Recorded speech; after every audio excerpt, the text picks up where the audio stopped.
Welcome, ladies and gentlemen, everybody at home all around the world and here in Chicago, Illinois. This is week 5, day number 1 of Major League Table Tennis. Welcome to MLTT. First, I will call in the officials. Put your hands together for Jovana Kejnovic and Linda Leaf. And the first team I will call out right now is the number 1 team in the East Division. Put your hands together and get those crop chomps ready for the Florida Crocs.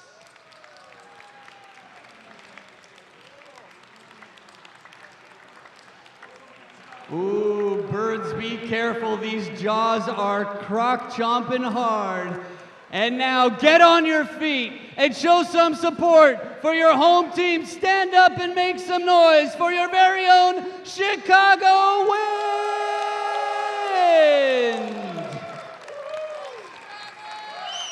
If you've got those wind generators, those towels, let me see you helicopter them. There we go. All right, now that all warriors have entered the arena, let's shake some hands and slap some skins and let the games begin.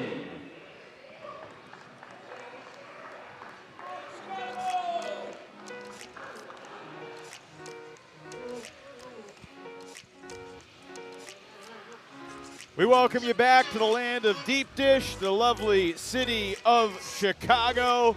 We are at the Wintrust Sports Complex, technically in Bedford Park, but we are in the Windy City on this November weekend as the Florida Crocs and Chicago Wind cap our Friday evening here of Major League Table Tennis. Florida entered this weekend atop the East Division.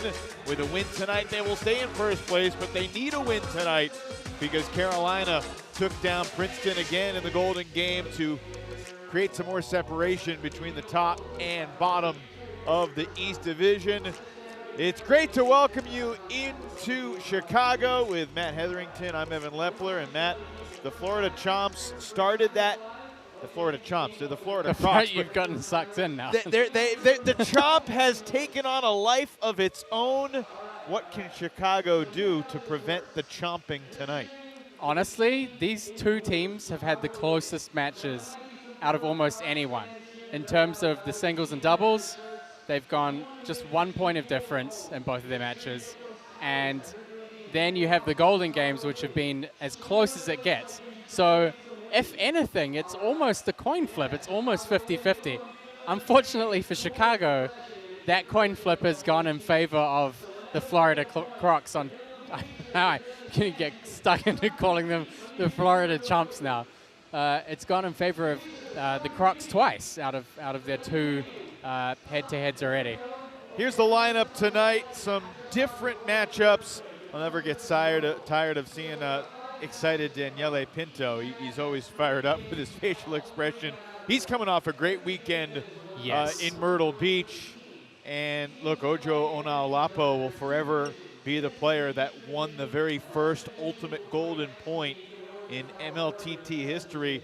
Last time these two teams played a month ago in October, that Golden Game did go the distance, and Ojo with a great return on Sasha Hanin in that incredible moment in Myrtle Beach. But we see Sasha Hanin take the table first against Mark Duran as we get the evening session started. Curious what you think of this European battle between Spain's Mark Duran and Belarus's Sasha Hanin. I think, Mark Duran is a player that really gets pumped up a lot. So a good player for the Crocs to have out first, but Sasha Hanin, for him being here in Chicago and in front of what is now his team's home crowd, it's going to be really interesting to see how that plays and how that factors into this as well.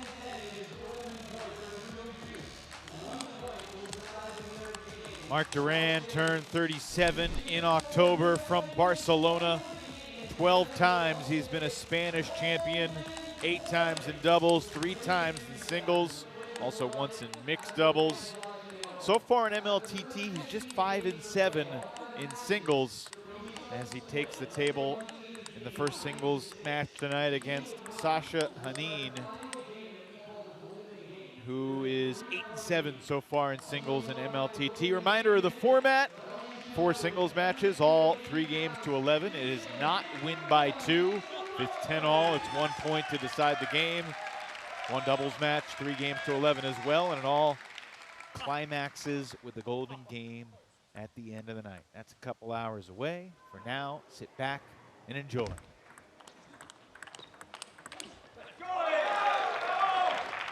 Hanin in front 1-0. Sasha, 25 years old.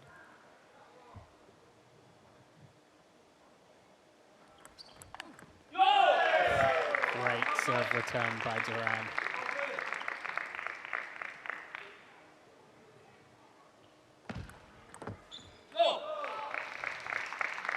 So there are 20 points on the table, the standings, separating these two teams coming into tonight.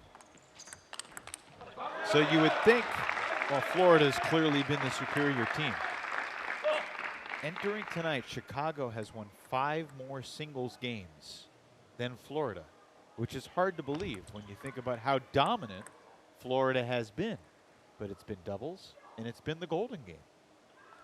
Yeah, and I mean, it's just comes down to a couple of points in the golden game. I mean, Chicago win could be 2-0 against the Florida Crocs if a couple of points had gone more in their favor in the golden games.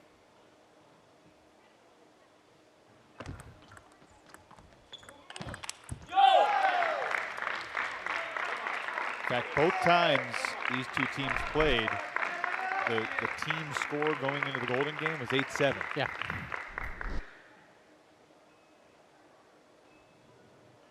Both Goldens went to Florida. Pretty good response there from Sasha Hanin.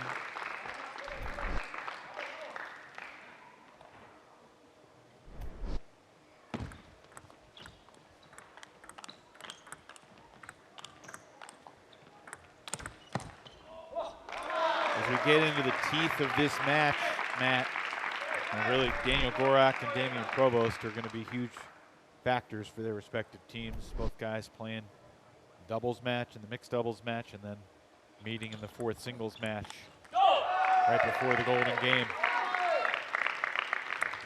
Yeah, definitely. And they're kind of in a similar position to Enzo, kind of holding that team leadership role, the experience. And Gorak and Provost have not played against each other yet in a singles match. Played doubles a couple times, just once actually.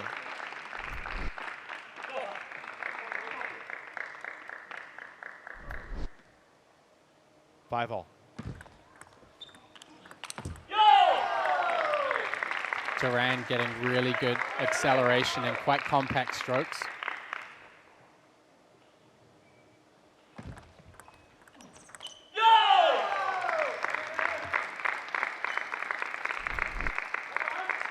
How would you contrast these two players stylistically? I think Duran's a little bit quicker, but Hanin's strokes have a little bit more variety, I guess.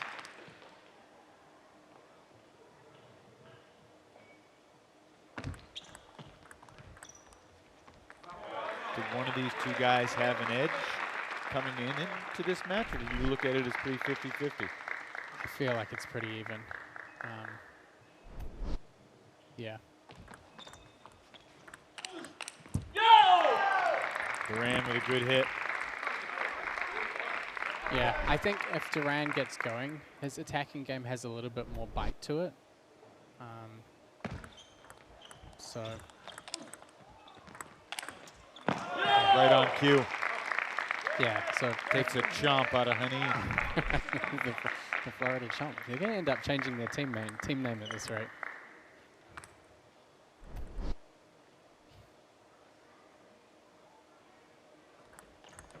Well, they started the chomping motion mimicking the Florida Gators down in Daytona Beach.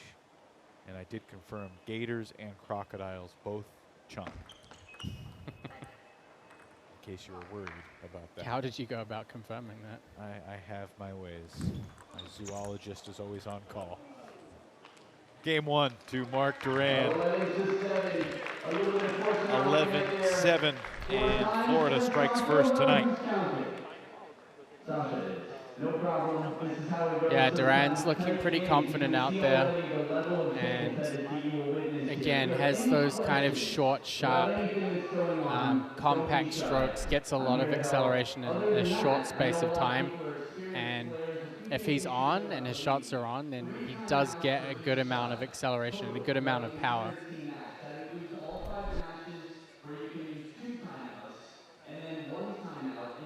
You can see Haneen struggling a little bit to control things, setting up a few too many opportunities for Duran to attack more, and he's kind of a 1-2 punch, Duran. It's like one shot's in, and then as soon as the next one comes back, he's looking to finish it. So there are a couple of things that Haneen can do. He can either get in first and try and put Duran on the back foot, or he's got a counter attack off the first ball. Try not to give Duran an opportunity to follow up as strong.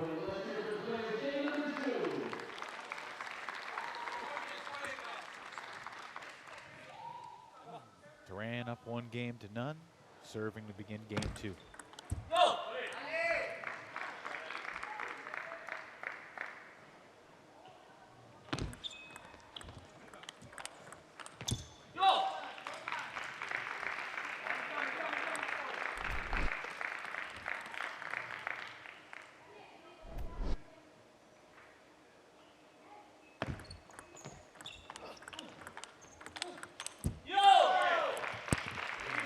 Great counters from Duran. He's locked in. So he uses that backhand punch shot so effectively as well.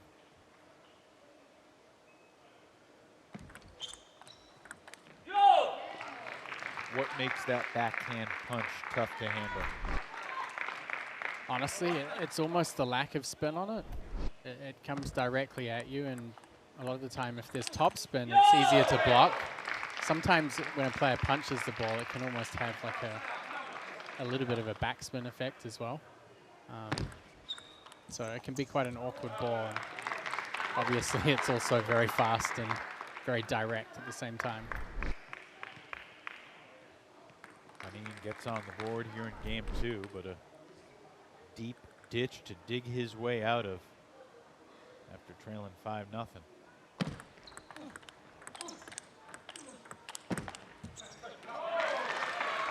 We did see Roman Lorenz fall behind Toro against Jinxin Wang and come back and win a game.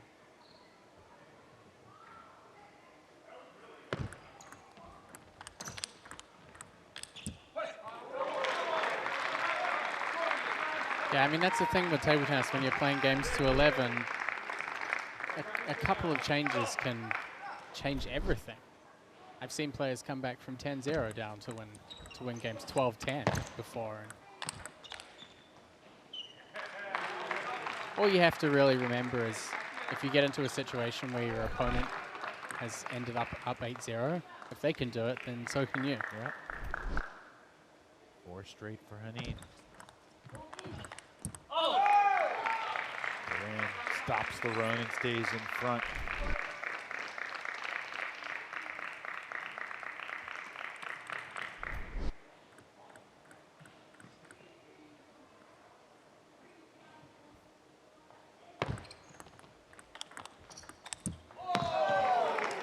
Last 2 times that Florida played Chicago, Mark Duran was the inactive player.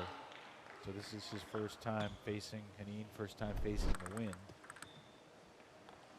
Got some new matchups to be excited about tonight. How about that? Catching the edge with authority. That's how he started this match as well. Quite an authoritative forehand flick there.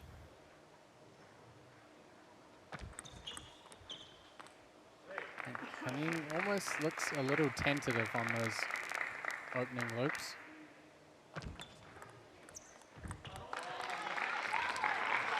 Matt, later tonight when Daniel Gorak and Damian Provost battle for the first ever meeting in MLTT in a singles match for those 2 first-round picks.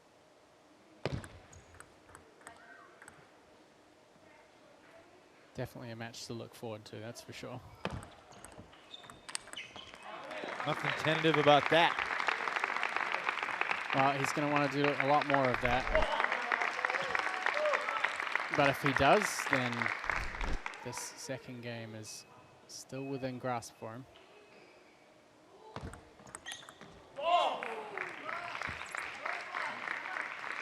It's an awesome answer from Mark Duran.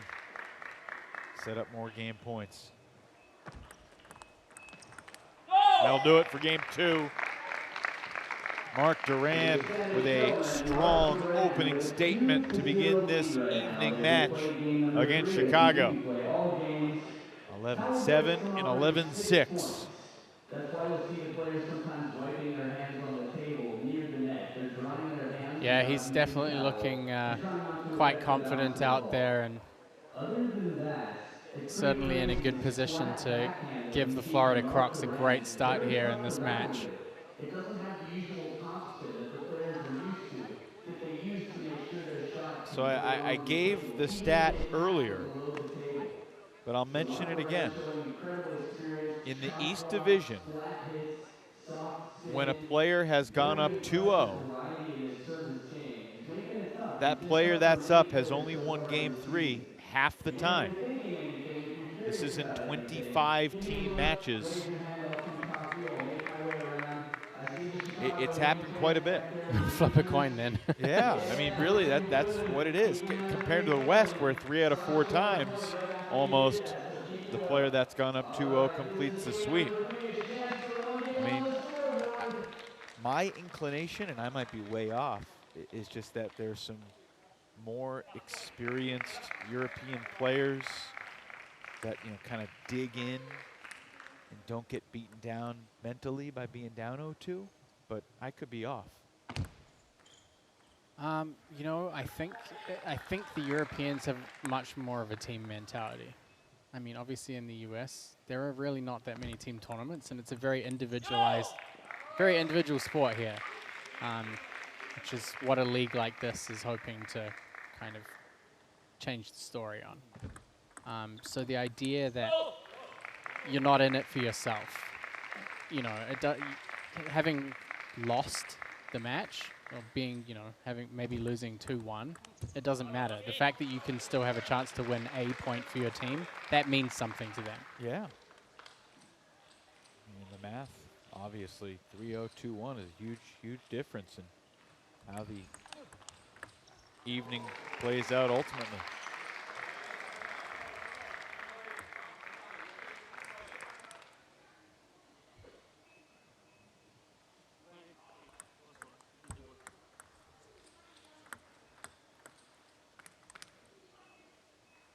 Definitely a little bit of a smudge on the table.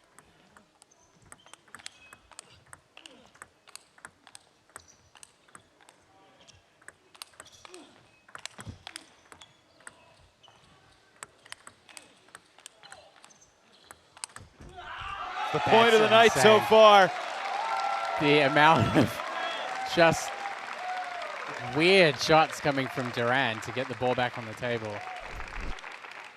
Haneen just handled himself so well in that point. So steady against chops. I don't know, there might have been like a 2-handed backhand in there as well. There's a snake shot. Yeah. Go! After the longest rally of the match, the shortest rally of the match follows.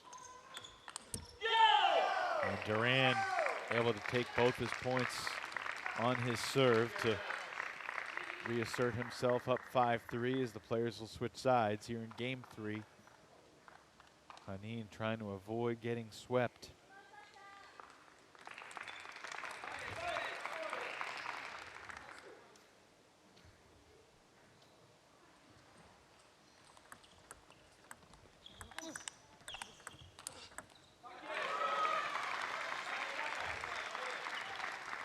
You can see when Haneen has a little bit more time to build up the acceleration.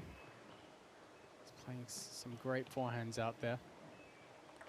Question is whether Duran's going to give him the time that he needs.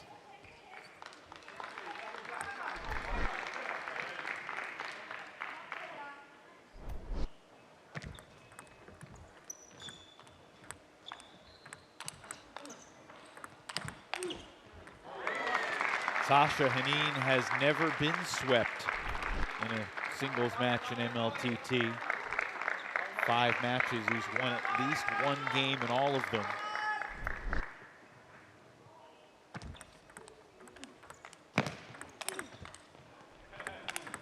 That streak is certainly on the line here, with Duran 4 points away.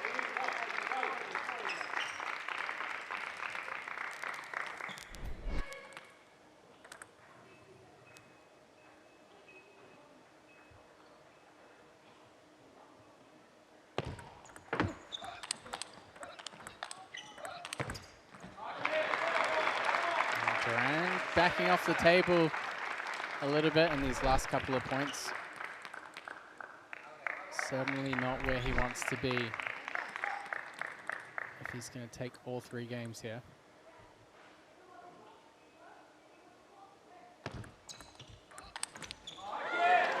I mean, great shot directly into the body of Marc Duran. 7-all here in game 3.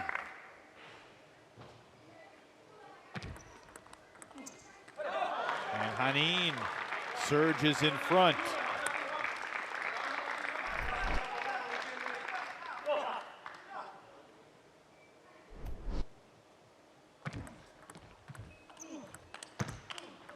Yo! 8-8.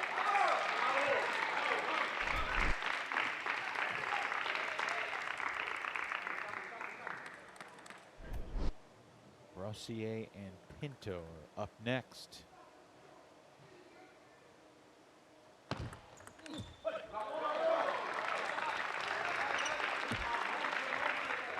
Chance here for Henin to create some game points. It'll be 10-8 or 9-9 going back to Duran's serve.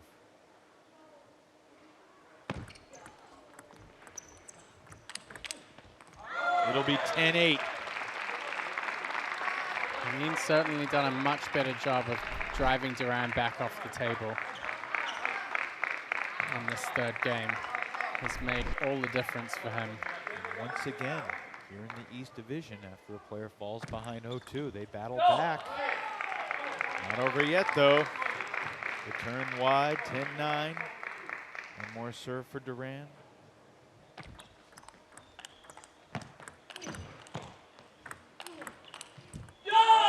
Hard not to smile after a point like that. Excellent defense, but better offense from Duran. Golden point here in game 3. Duran seeks a sweep. Henin trying to get the wind on the board here at home. Did that catch? No, it did not. Henin wins game 3, 11-10. For a split second, I thought they weren't sure if that ball caught. And Duran could not believe it missed. Oh, it caught the net. And Duran in disbelief as Henin able to get a point for his team.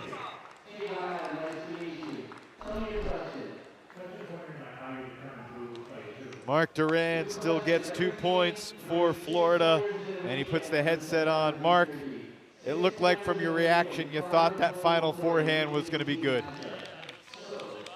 Start leading in the 3rd, and when you lose like this last set, you won the match, but you feel a little bit that you lost a chance. But it was a good match, and I'm happy about that. It felt like you were pretty locked in from the opening points of game 1. How are you feeling out there? I was feeling that we start both quite nervous.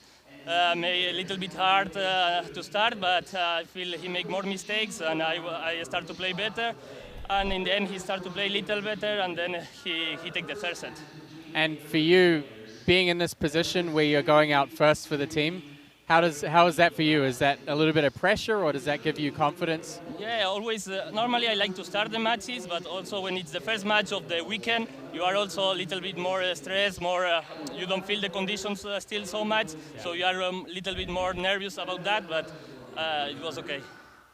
Did Coach Arias have any message to the team coming into this particular weekend? Oh, he's very nice. We are a team that we are very good environment in the team, very quiet the team, and I feel we are very comfortable, all the players in the team, and this is very important. One more thing, Mark. Going back to September, when the chomp really kind of took off, how did that bring the team together and kind of give you guys an energy about you? Yeah, it's good to feel one sign to make, because we are players from all over the world. Some we know each other, some not so much, but we make very nice team spirit with the Crocs thing, with everything, and we are very happy all together, a nice feeling everyone, and that's one of the reasons why we are leading the table. Good start tonight, Mark. Thank you for your time. Thank you. 2 out of 3 for Mark Duran against Sasha Hanin. Hanin able to battle back and get the golden point in game 3. I'm really excited for the second singles match. I think both these guys can play at a really high level. They both can play really exciting table tennis. I'm curious to hear your thought, especially in the aftermath of what we saw from Daniele Pinto in October when he went 6-0 in singles. Well, I tell you one thing, Daniele Pinto has been almost the surprise of the league, the way that he's come out and played these matches. And, I mean, Brossier is just fantastic forehand player. So you have two players that both have amazing skill sets. I can tell you one thing that might shift the difference here in this match for me. Just over a week ago, Daniele beat Sun Wen, a Chinese national team player, in a WTT tournament, and that is an enormous result for him. So I'm very interested to see how that affects his play here. And Brossier with the first big swing.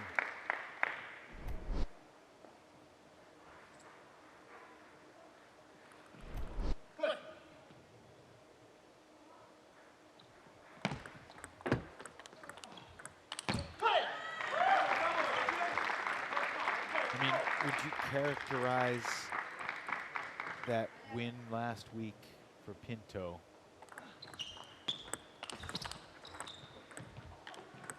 I mean, what in your mind does that mean for his career, the way he's perceived, his internal confidence? it's huge. I mean, it's really unexpected. I mean, the players that are capable of beating Chinese national team players are the top Europeans, very top Europeans. So that win is, yeah, really huge for him.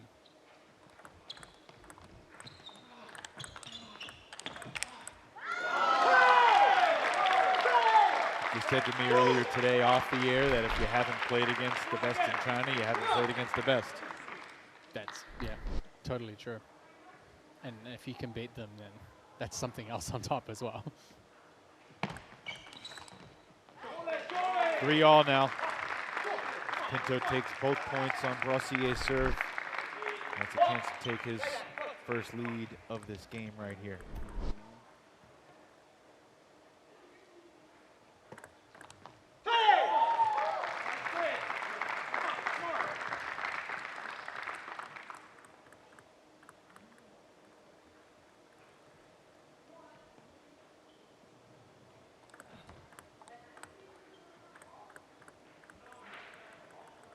Pinto was inactive the last time these two teams played. He's really been a kind of golden goose for the team, especially in the singles. Third round draft pick for Coach Eric Owens.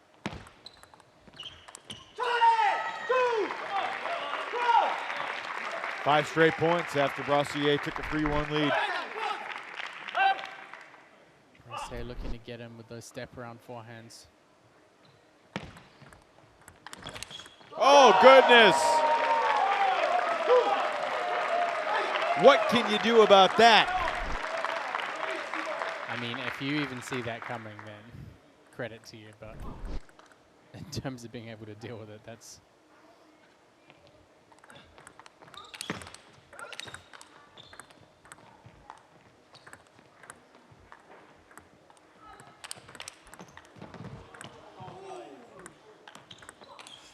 Remarkable stuff from Benjamin Brossier.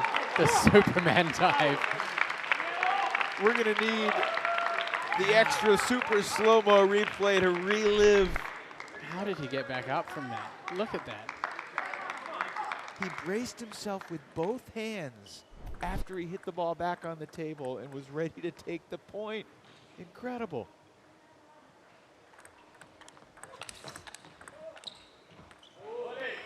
I told you I was excited for this match, Matt.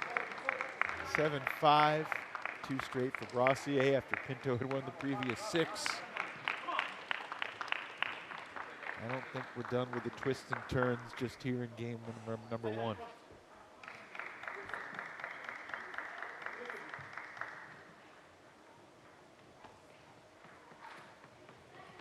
Two serves for the Frenchman.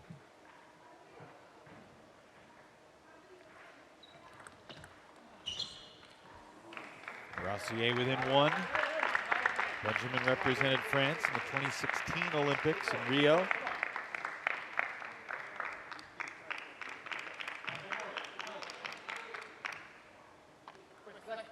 '29-year-old, one more serve, trying to tie this thing up 7-all. Good deep return from Pinto.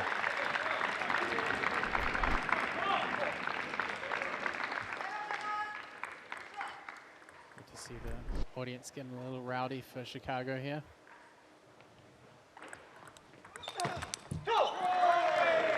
Great quality in the forehand attacks here from Pinto. Look, we've seen the home court mean different thing to different teams. Florida Crocs certainly use it to their advantage down in Daytona Beach.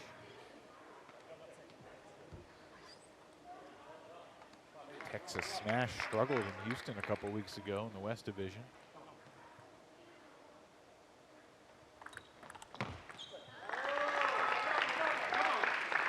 So, Pinto won the big point at 7-6, and now he's got 5 game points, the first 2 on Brossier's serve.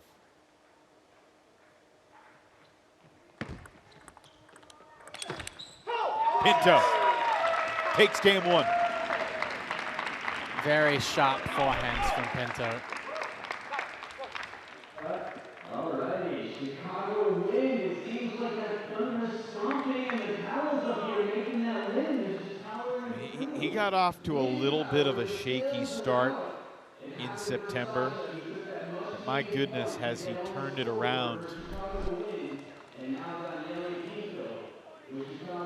Pinto now won his last 7 games, dating back to the weekend in Myrtle Beach. But let's go back to the shot of that first game from Benjamin Brossier. Just haven't figured out how he got back up. Not necessarily in time to get the next ball back, but the next ball that he hit was actually really, really good quality.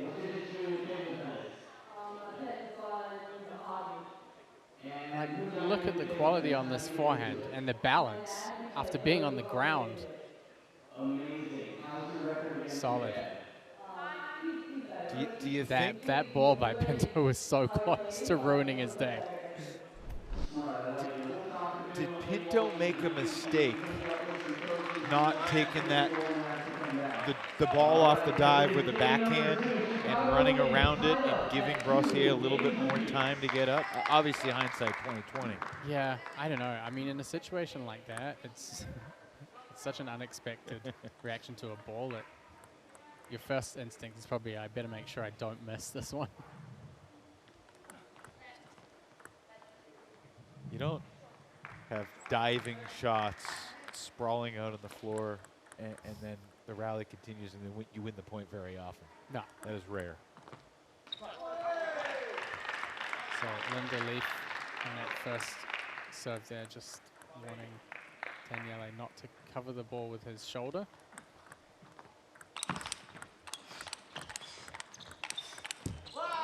What a point. Just quick exchanging. Heavy hitting.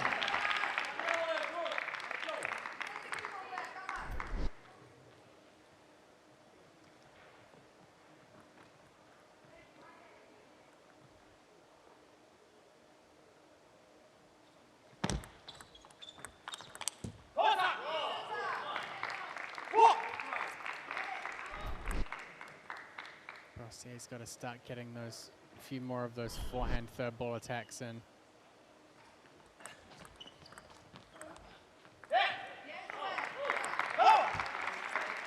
It's a big game here for Brossier. His singles record is not great. He's exciting. He's in a lot of games. He shows the weapons. He's clearly got some superpowers, but at the end of the day, in singles, MLTT, he's 6-13 at this moment.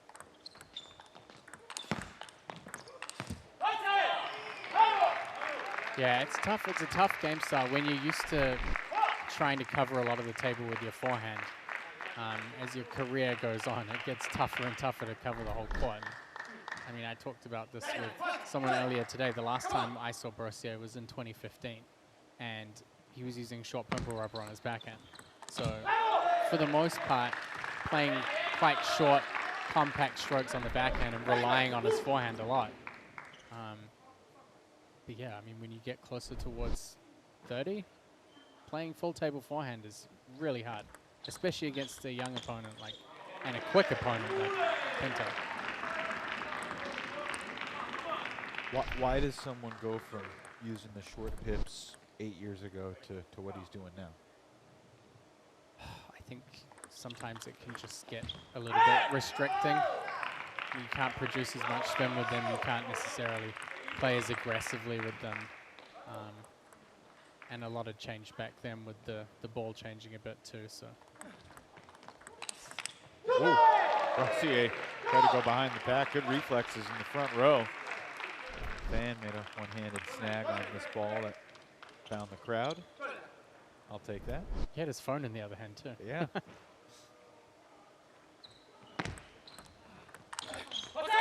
Bit more power over the table there from Brossier. Yeah, he needs to get in off the serve. And to speak to the point I'm trying to make about Brossier, well, his singles record is what it is. In the Golden Games, he has won exactly as many points as he's lost. So he has not been a liability in the Golden Game. In the big moments, he's had some big shots. Yeah, I mean, he's certainly got firepower. It's just a matter of positioning and setting the ball up well. 6-all. Pinto continues to chisel away here.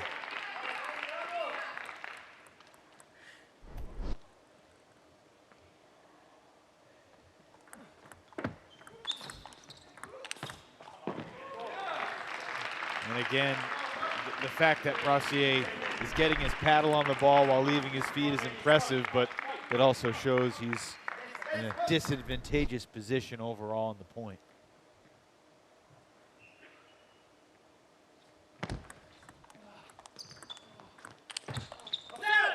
Brossier needed that one. We're 2-all on the team tally. 8-7 lead for Pinto. Game 2, second singles. Just clean counters on the forehand from Pinto. Daniele went 1-5 in singles in September in his MLTT debut. He was not happy about it. And since then, he has become a dynamo. He is 1 point away from making it 8 straight games won at the MLTT level. And that'll do it. 11-6 and 11-7. Clean, calm, and composed. Daniele Pinto keeps it rolling.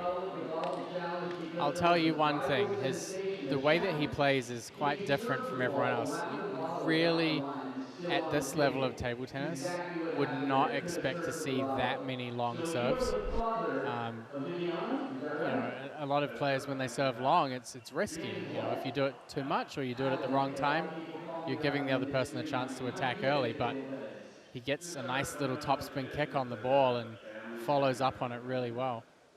So some great, great long serve and forehand connections for Daniele Pinto.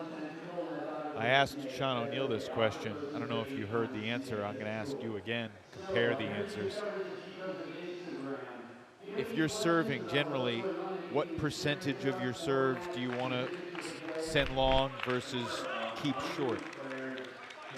What's the ratio you're looking for? Generally, it depends.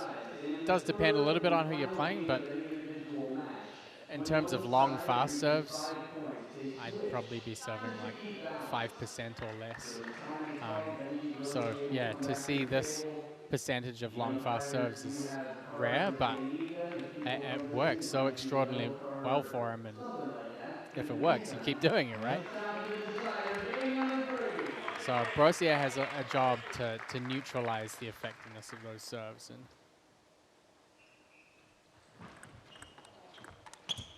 there was a time when baseball pitchers would throw first pitch fastballs and want to throw their first pitch fastball and establish it, but you don't expect a first pitch changeup or a first pitch curveball.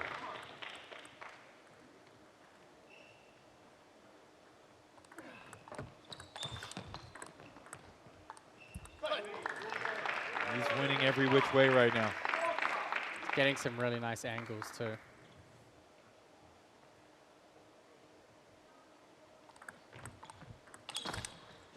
Has switched up the service game a little.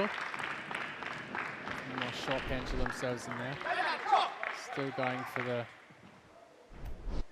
more topspin variations.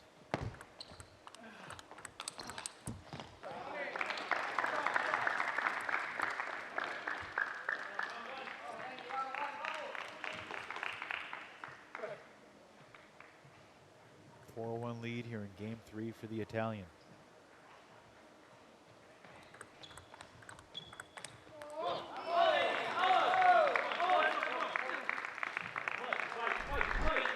Could hear the groan as he hit it.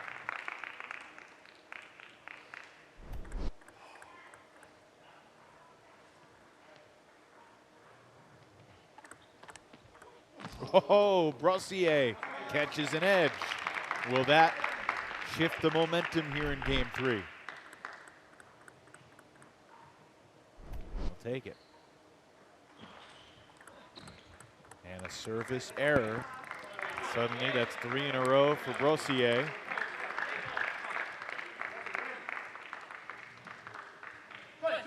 Need I remind you the success East Coast players have had after going down 0-2?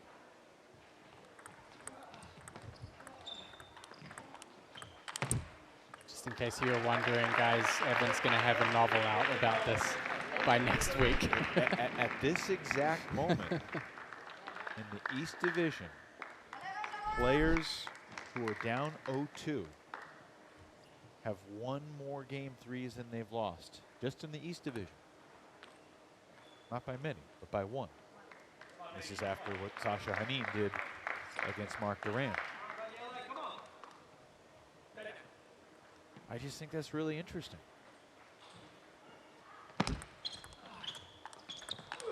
Especially in contrast to the West Division, where players have won only 1 out of 4 games when they've been down 0-2.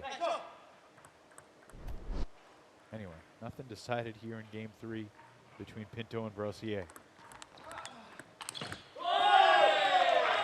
That'll help the cause for the Crocs.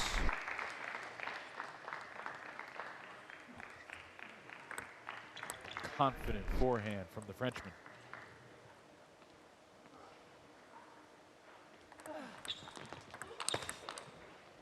Another good deep serve. Right into the elbow.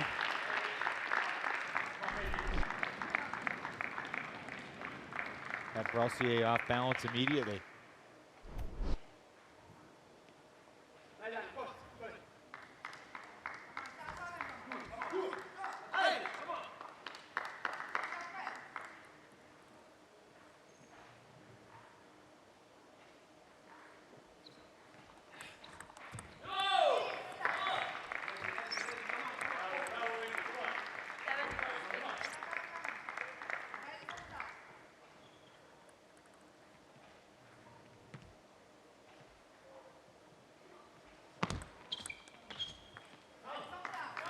Rossier wins both points on his serve.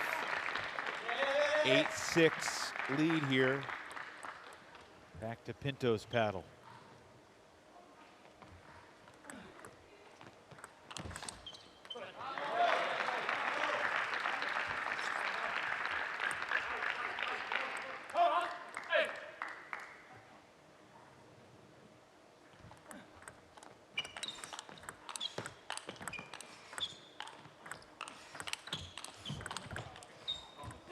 Tremendous table tennis.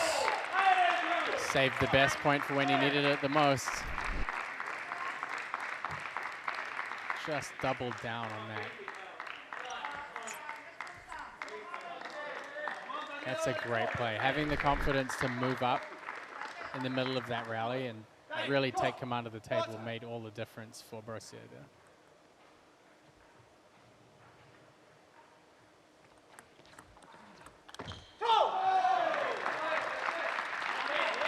Inconsistency, though, continues to plague him. Got a chance to close out this game on his serve. Now the best he can do is get it to 10-8 with the ball going back to Pinto. Huge point right here.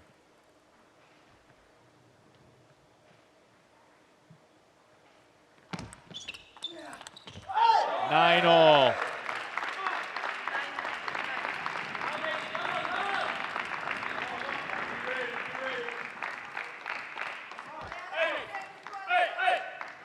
Brossier trying to fire himself up. 9-9. And that's 3 in a row for Daniele, with a chance to complete the sweep right here on his serve.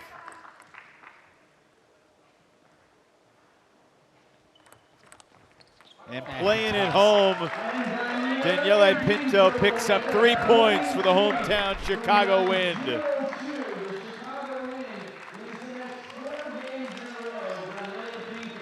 From 1-5 in Daytona Beach in singles, he's won his last 3 matches, all 3 games to love.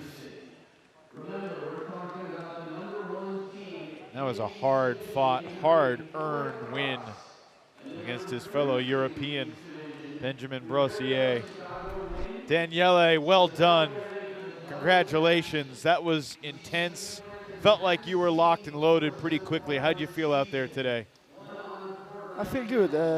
In the last month, I had really good results around Europe. I played 1 WTT in Slovenia, where I beat 1 good Chinese. And also in Italian league, I'm playing good. So really happy about my performance today. I feel really confident. From where you were in September to where you are now, how much has your confidence grown in the past couple months? A lot, really. After Daytona, I was so sad because my expectation was so high. And now I'm really happy for how the things are going in the last few months. So, and well. Speaking of that win against Sun Wen, how did that make you feel coming into this? I mean, obviously that win for you is huge.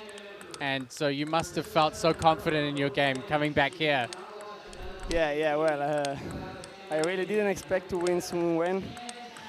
Before the match against him, I was checking some video on YouTube and I saw that he won Arimoto, Darko Jorgic, so I got in the table really afraid. But then I tried to play free, to play my game, and he really didn't like that. So that match gave me a lot of confidence.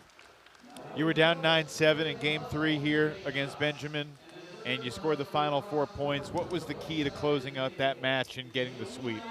I think in the last points, he changed a little bit the service. He tried to serve more straight, and I missed 2 or 3 receives. So I said, okay, just push the ball and go to play the point. And it was good. Daniele, well done. Fun watching you battle. Get some rest. We'll see you in the Golden Game in a little bit. Thank you so much. Thank you. Daniele Pinto starts his Chicago weekend with 3 points for the Chicago Wind. Mixed doubles time. The team of Gorak and Ekholm have been excellent. They're 12-6 overall, as we see Provost and Tan as well. They have not been as strong in doubles, in part because they've had to go up against Gorak and Ekholm a couple of times. MLTT, definitely a fierce competitor. And then in contrast, you have Matilda, who's a seasoned veteran of both singles and doubles in this sport. And that's also our first look tonight at Gorak and Provost, who are the first round draft picks of their respective teams. We'll see them play in singles later, but it's doubles with Gorak and Provost on the opposite sides of the table. First, hand to serve.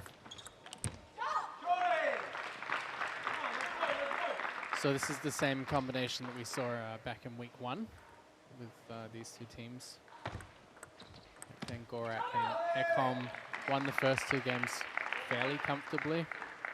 And then Tan and Provost winning the third, as per your probabilities model. Just another example. The East Division teams collectively faring better than you might expect after being down 0-2, and an apologetic score there for Damien Provost. 39-year-old from France.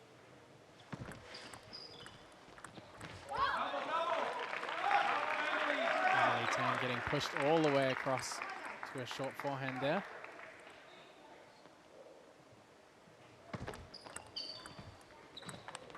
And you can see now what they were trying to do the first time. Crossing Tan over. Good winner there for Ekholm. This is a very common strategy when you're playing against right and left-handed doubles combinations, is to try and get the partners to cross in front of each other in the corner. 4-3 lead for Gorak and Ekholm. Matt, by any chance last night, were you at home watching the Iowa-Virginia Tech women's basketball game? No. I didn't think Thanks you were. for asking. But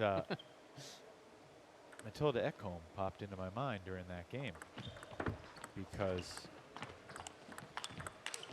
Virginia Tech women's basketball has a player from Sweden whose name is Matilda Ek. Oh. E-K-H. Distant cousins, perhaps. Formerly played at Michigan State, now transferred to Virginia Tech. It's a great game last night. Caitlin Clark dropped 44. If you haven't seen Caitlin Clark play basketball yet, I know you're not a huge... I watched some table tennis, but not really. Not really basketball. I'm going to show you some Caitlin Clark highlights, and you are going to be amazed. 6-4 lead now for Gorak and Ekholm.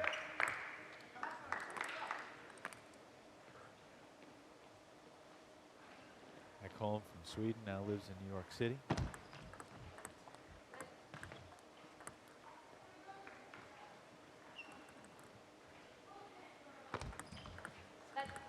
It's interesting because she's gone 6-3 in doubles in both weekends with her and Gorak, 12-6 overall. She struggled a little bit in the Golden Game in Daytona Beach, but in Myrtle Beach in October, she was unreal in Golden Game. She went 15-6, and really that was the reason Florida finished the weekend in first place. 8-4 lead now for Gorak and Ekholm. This dynamic doubles duo, and like we've seen Gorak and Ekholm play together in every match. We've seen Angles and Hong Lin play together in now 6 of 7 matches for Carolina. The consistency that they've developed has been huge. Meanwhile, Chicago and Princeton continue to mix and match who's playing with who in doubles, trying to find a combination that can produce more winners like that from MLTT.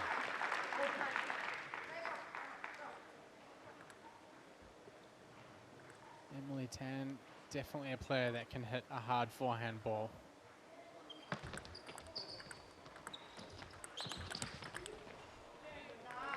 You can see Gorak really taking some risks here to get that ball right onto the forehand edge there.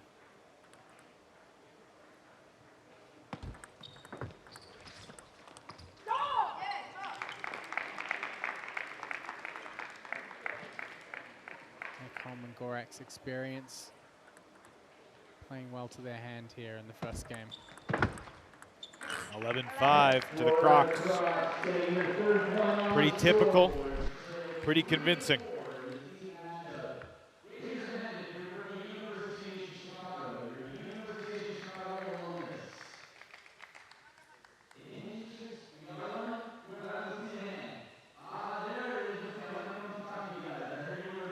You were talking earlier tonight about how you felt Angles and Lin, how their games kind of mesh well to play doubles. Do you feel similarly about Dan and Matilda? Yeah. Yeah, a lot of it's, you feel like they're on the same wavelength with each other. And, you know, they have very similar career paths. And Daniel, obviously, growing up and playing in Poland and being a professional player in Poland.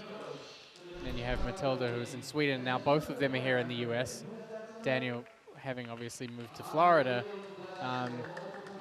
But they just have so many years of similar experiences behind them. So I definitely feel like they gel together well as a team.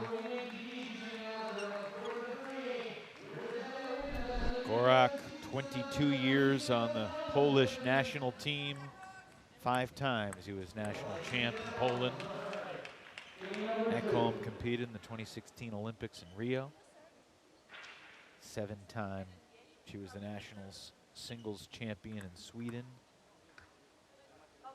National champ in doubles on 9 different occasions, which is pretty ridiculous.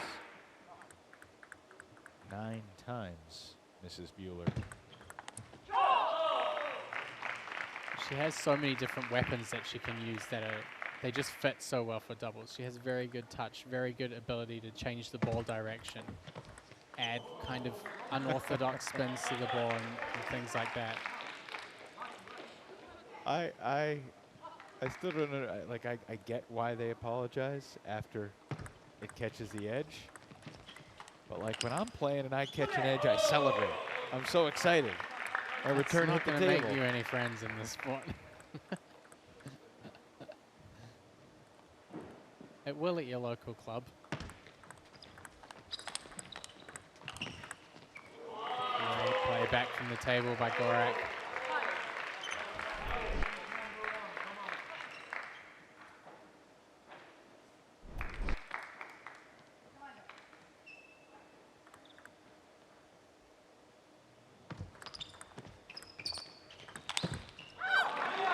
Emily Tan bringing the heat.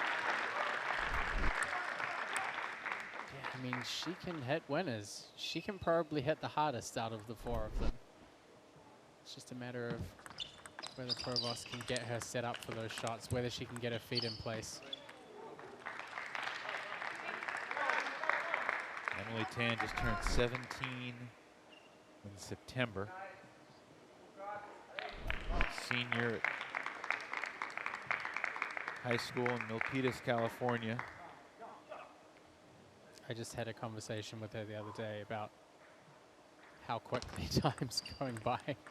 I was fortunate enough to have the chance to go to the World Cadet Challenge as her coach with the ITTF Hopes team back in 2019.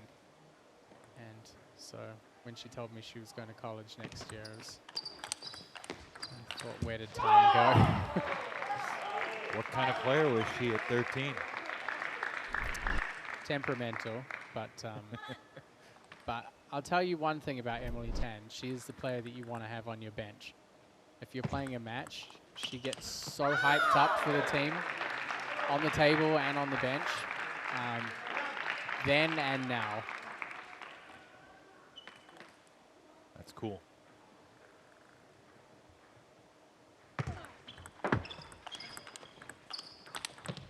Oh, what a shot there. Tan goes cross court, and a lunging Gorak could not reach it. Great early timing on that ball, great angle.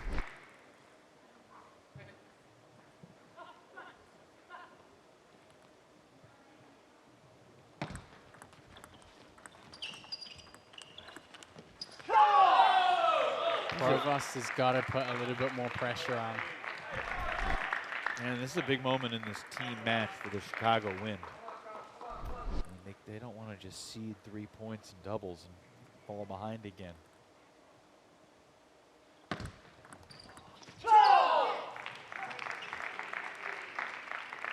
Gorak and Ekholm looking very determined here.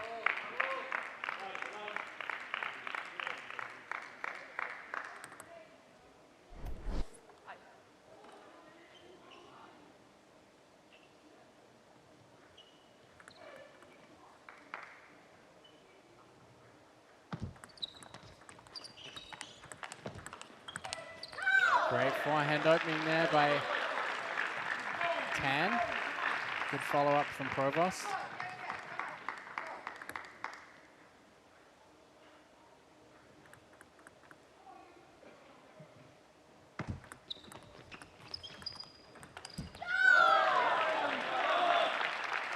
Seven up.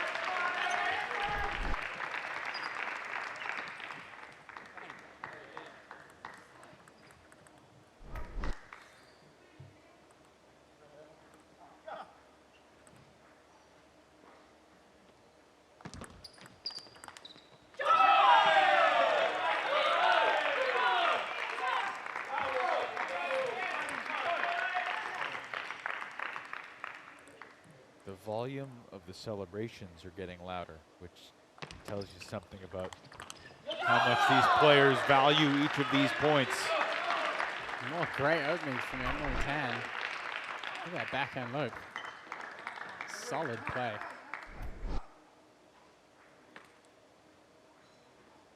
Eight all.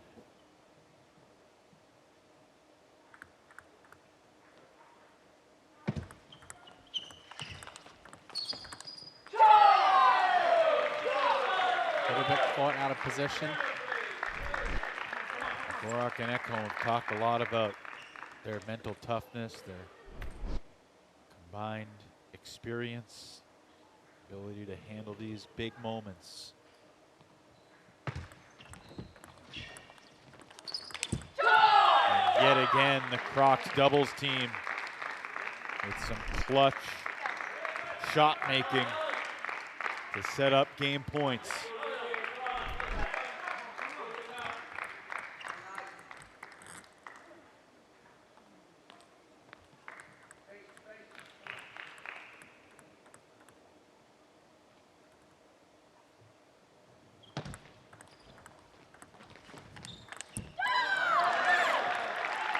Not over yet. Really feels like Emily's the one taking most of the initiative on the Chicago win side. Yeah, which is not all that common in mixed doubles.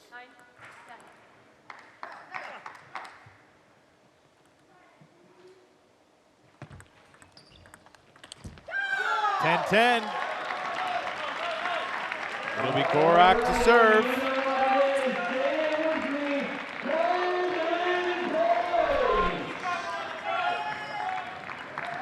Adam Bobrow getting the crowd fired up.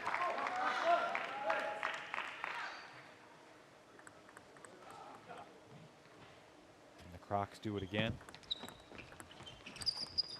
No! Emily Tan cuts that ball back inside the table. That's huge. I genuinely, I feel like she earned that so much. Fantastic second game there from Emily Tan. And there's no question about it. And that last shot that she made flummoxed Gorak. It's a sense of relief for Provost, and Tan with the body language of, yeah, she expected that, coming from 10-8 down.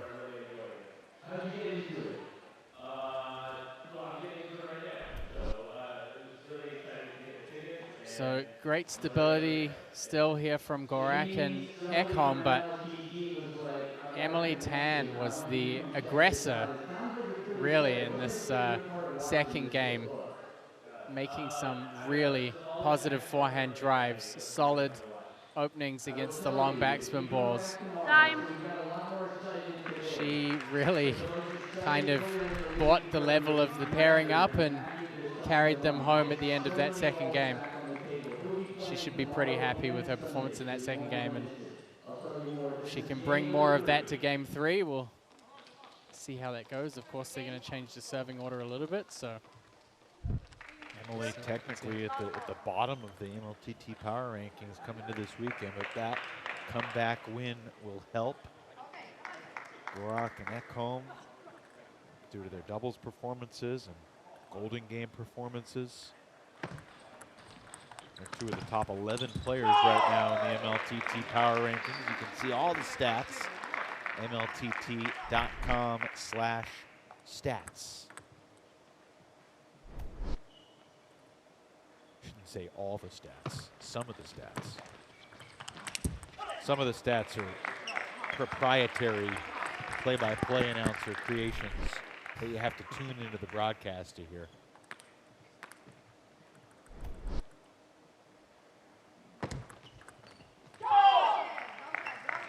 Good start here for the Crocs. By the way, I'm not sure if our colleague Sean O'Neill has been jibber-jabbering in the comments tonight, but you know, I think I don't want to look.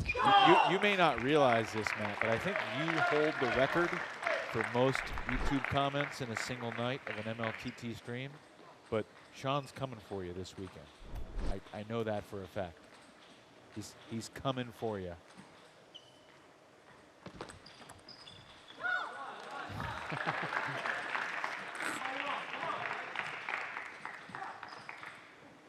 Of course, I look forward to listening to you and Sean next weekend out west.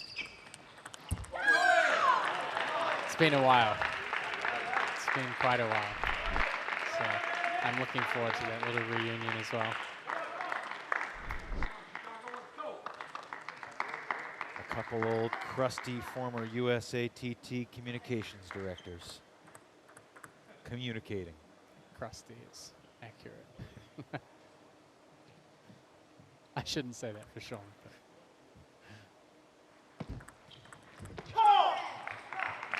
5-2 lead for Gorak and Ekholm as they switch sides, and they'll switch the rotation as well. See if Tan and Provost can use the rotation switch to gain a little momentum back.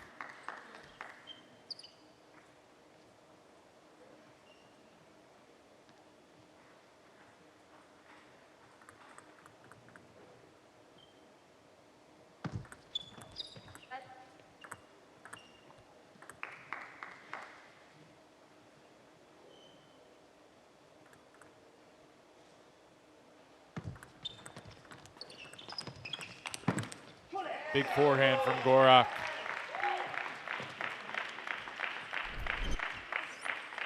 This may be a silly question. How does playing a doubles match either prepare you to play a singles match coming up, or perhaps adversely prepare you to take the table for singles? I don't think it would affect you adversely. If anything, it's just keeping your racket warm, hitting some shots, going through the motions. I mean, it's always going to help you going into a singles match warm, whether you've played singles or doubles before it. So, yeah, being on the table is always good than coming off the bench cold.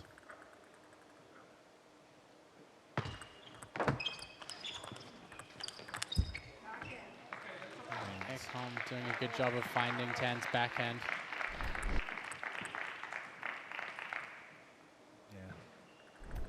No doubles team in the league has a better mental game than Gorak and Ekholm.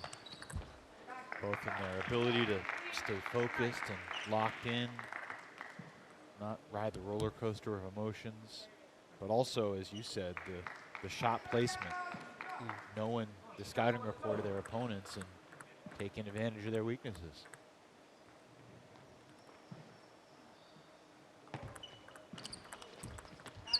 (10-3).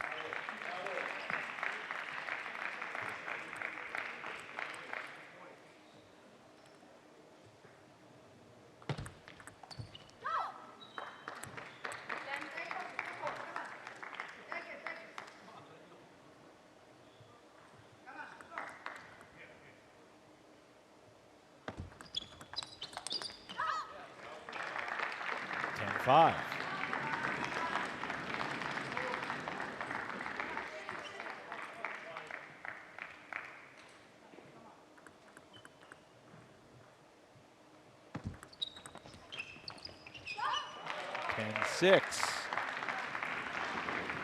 Chicago Wind fans stomping their feet, waving their towels, trying to envision a thrilling comeback here.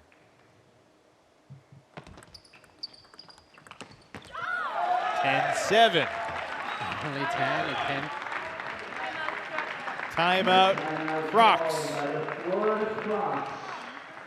4 consecutive game points saved, and Frank Arias wants to have a chat.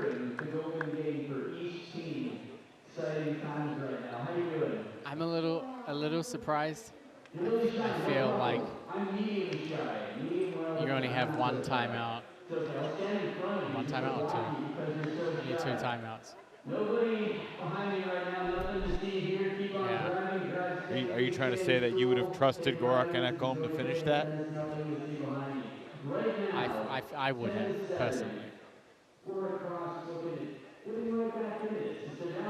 I like him taking it at 10-7 on Provost's serve rather than waiting maybe to 10-8 if the serve had gone back to the other side. Well, he's probably hoping it's not going to be 10-8. Yeah, from a logical standpoint, you're in a tight game here. I mean, they need to win this, so yeah, usually if your opponent's, you're in a position where you should be finishing the game out and your opponents win a few points in a row, then generally a timeout's warranted. Overheated by Ekholm, and from down 10-3, it's a 2-point game.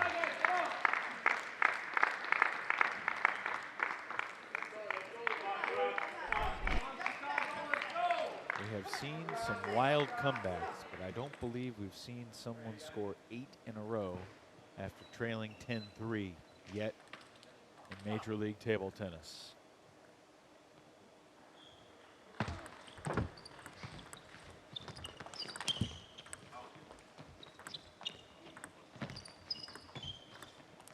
They caught a break with a net ball, and Gorak mishits the forehand, and just like that, the Chicago fans are on their feet here in Bedford Park.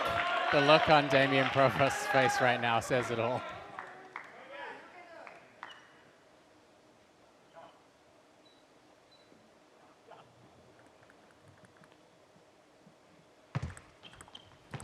That'll do it.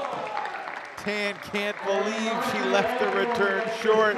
Ekholm and Gorak able to escape. That's probably a massive relief for them. A nervy finish to be sure, but Ekholm and Gorak have won 2 out of 3 games they've played all season long, and they go 2 out of 3 again here against Chicago on Friday night in Illinois.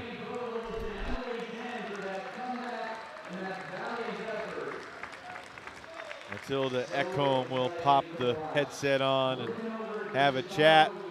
Matilda, 2 out of 3 again for you and Daniel, but things got a little nervy there down the stretch. What's going through your mind on the serve at 10-9? I mean, I knew we have a good chance if I just serve not too short. So because whenever I serve too short, they can place the receive everywhere. But if the serve is a little bit more half long, then they can almost only give Daniel sort of half long or high short. So that's what they did. I don't know. Emily was playing fantastic, really. So whatever we did, she was just so aggressive, and yeah, I'm very happy we managed to win the third game. Yeah, the second game, but did you find it really surprising that Emily was the one who was coming out and initiating the points and making the attacks? I mean, for you guys, did it become more strategic for you to put the pressure on Damian than it was on Emily? Yeah, I mean, we played them before, and it was different. Emily was missing a lot more that time. So today she really excelled, and I think that took us a little bit by surprise, yeah. Like she's getting better every time. So How much confidence do you and Daniel have as a pairing with all the chemistry that you've been able to develop together over the past couple of months? yeah, we feel very comfortable playing next to each other. So I think our energy levels match pretty well. Also, Daniel's a lot more calm than I am, and that brings me down a little bit, and maybe I can pump him up a little bit. So I think we're a really good doubles pair, and I think we're just gonna get better and better. Externally, you look pretty calm serving at 10-9. I'll just say that. Yeah, I felt confident. I knew, like I said, that if I just don't serve too short, then I think we're gonna make it. Good stuff. We'll get back to singles. We'll see you in the Golden Game, Monty. Thank you. Thank you. Ekholm and Gorak make it 2 out of 3 again as we transition back to our final 2 singles matches of the night, starting with the Nigerian Ojo Onalapo and the American Dan Liu. These 2 guys played a month ago in Myrtle Beach. Ojo won the first game in dominant fashion, 11-3, but Dan Liu responded and won games 2 and 3. So Liu has a little momentum coming into tonight. Yeah, and of course he's back here playing penhold again. So I spoke with him a little bit earlier when I got here and asked him how he felt about switching back to penhold, and he's still not entirely sure. He said we'll see how tonight goes. So.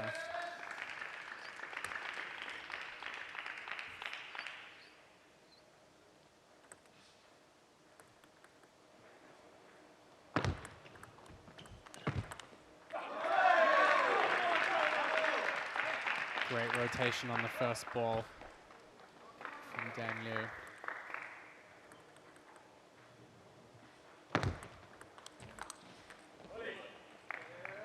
When Dan Liu took 2 out of 3 against Ojo, it was the first time he had lost a singles match in MLTT. 4 opportunities. He went 5-1 in singles across 2 matches in Daytona. He was 2-1 against Daniele Pinto in September against the Crocs. Oh, wow. Against the Queen, I should say, excuse me. Cut that wide angle perfectly down to the corner there.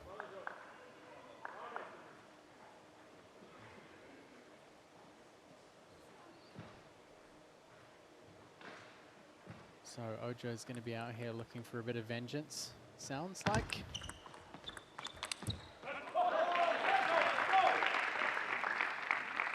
Ojo was in Houston a couple weeks ago. He lives in that area now, so he came to watch some MLTT West Division action. Maybe he was doing some research for the cross. That certainly was true. Supporting his countryman, Olajide Omatayo.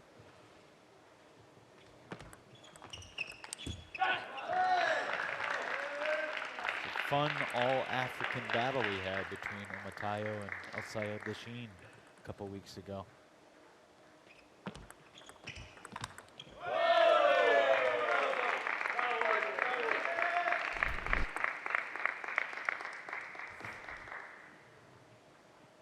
That ball ricocheted our way, and You feel in danger? Our trusty audio guy over here, E6.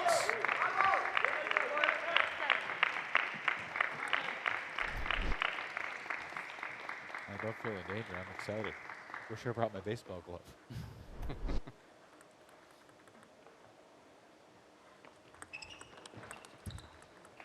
So Dan's serve a little bit loose there.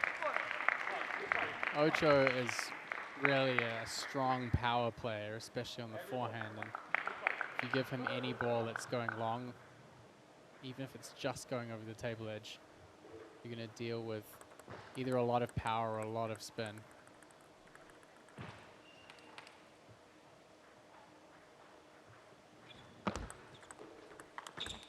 Case in point.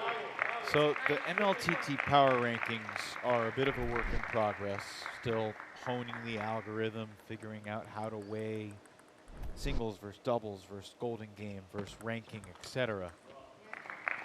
But with all that said, Ojo Onaolapo was drafted in the 7th round of the MLTT draft. He's currently number 5 on the MLTT power rankings, behind 4 top picks in Cole, Enzo Angles, Daniel Gorak, and Damian Provost. And then it's Ojo. That's how good he's been so far. And he takes game 1 over Dan Liu here, 11-5. I'll tell you one thing, he's a good value pick for Fantasy League. Comes out again. He used to play for Nigeria, the national team at the Commonwealth Games, was a medalist for Nigeria. Very strong. And then he comes out Great. here and Fantasizer.com for a chance to win cold, hard cash. I didn't write that, but I like it. Here's some free food. Here's some nice jewelry. Come play for us. I'm just in it for cold hard pride because there's no cash coming my way. I just want to beat Sean O'Neill, really, because I mean, I'm never going to let him forget it. That's all that's in it for us. Yeah, really. There are bonuses for every game that they win. You can play well for yourself. The interesting thing, I think you and I were comparing our rosters. We're close, yeah. Yeah, there's Fairly just similar. a couple key differences. And not to, I think the differences were I had Ojo and Pinto and you didn't. Does that sound right? I can't remember now. We've just been notified that Sean's in the chat, so. Yeah, your record for most comments in a single night is It's in jeopardy. Well, it's gone. If we keep talking about Fantasy League, it's out. So how could someone as intelligent as Sean O'Neill and as knowledgeable when it comes to table tennis perform so poorly in the Houston, Texas weekend of fantasy? Do you have any theories on that? No comment, Your Honor. Let's get back to Ojo and Dan here. Third singles match, game 2. Ojo Onaolapo just scored the 5th point of the night for the Crocs. We are tied 5-5 through the first 10 games. You said off the top, Matt, each of the last 2 times that Florida and Chicago squared off, it was 8-7. One way or another going into the Golden Game. Certainly has that feel again tonight. Yeah, and of course, having the 21-19 and 22-20. 21-20. 21-20 Golden Games as well.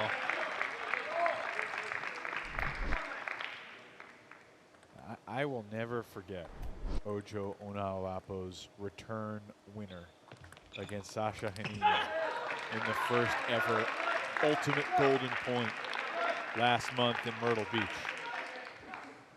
Because up to that point, we were kind of just wondering, like, are we ever going to get 2020? Like, you knew it was going to happen eventually, but we just didn't know when.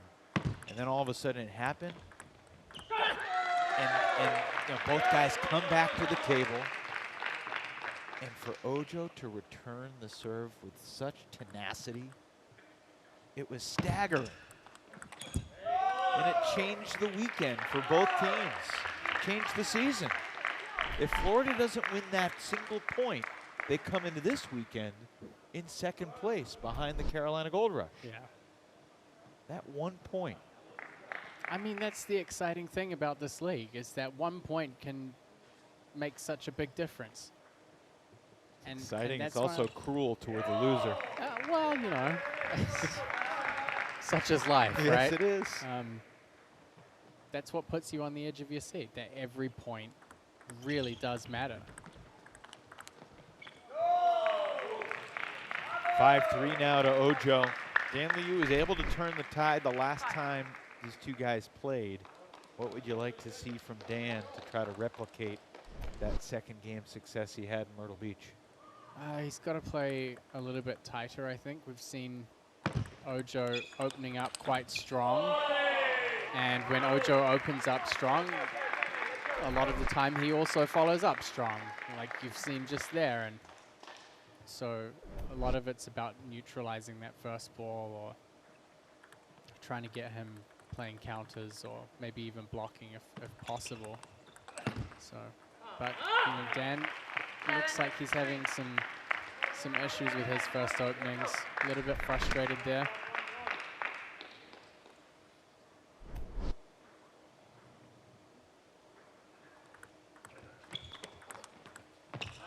I mean, this is also, it's tough for him to be in this position where he started a league playing shakehand, and you know, he told me he was enjoying playing shakehand. You have a little bit more, you have more attacking options with your backhand to kind of swing through the ball a little more. But then, of course, he has his entire career of panhole behind him, and I guess now he's in this phase of maybe sometimes you second guess yourself of, should I have stayed shakehand? Should I be playing panhold? So there's a little bit of pressure from that as well, I think.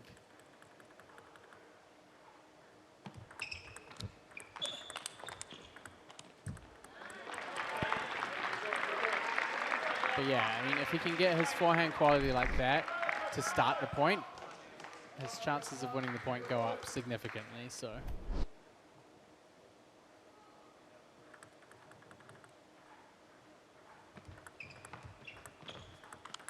Boom.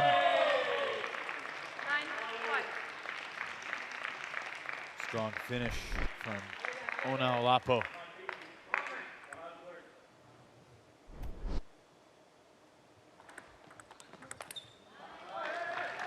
Good setup from Onalapo for the counter. Top edges a little bit.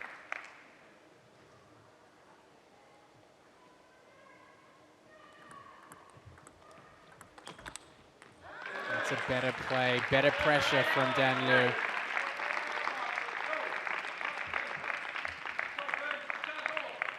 Ocho's still up a couple, but Liu has 2 serves here. Try to really put the pressure on Ojo at 9-all.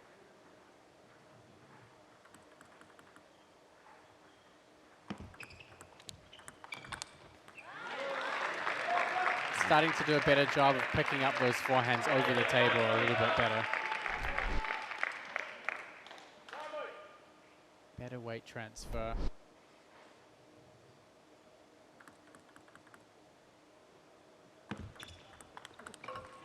Big forehand from Onalapo sets up a couple of game points on his serve.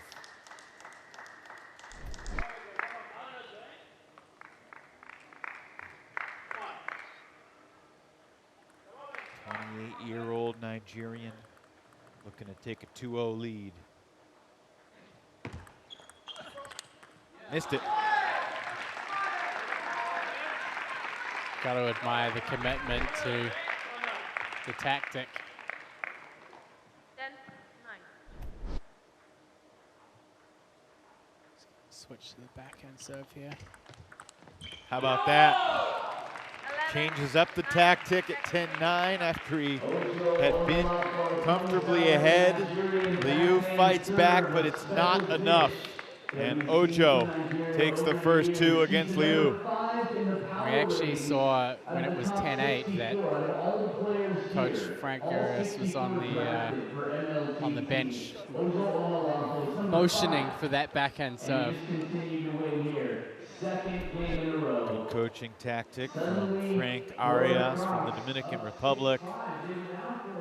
I'm not sure if Frank told Ojo to go for it on the ultimate golden point I mean, about 4 weeks ago, but here it is, 20-all, Ojo going to the table against Sasha Hanin. Chicago's Hanin to serve, and Ojo didn't want to wait around. Kaboom! I mean, that's the one thing that surprised me about Ojo being a 7th round pick. It's like, this guy goes all in for everything. Like, if you look at all of the matches that he's played, and even the first 2 games here, has he faltered or hesitated or played soft on any opportunity that he's had to attack. Not once. Crocs to serve, love all. I mean, that was not just a snapshot. That was a good representation of what he does.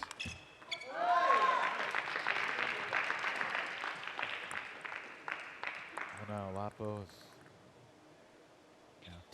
10-4 in singles in MLTT. This is what separates levels of players. Is you can see already that he has a plan straight from the serve, and as soon as he realizes that plan's going to go well, he's in for the shot, 100% commitment, and his shot quality is really outstanding. That was, I think, the great philosopher Mike Tyson that said everyone has a plan until you get punched in the face. That was a nice curveball. Ojo has not really been punched in the face. Metaphorically.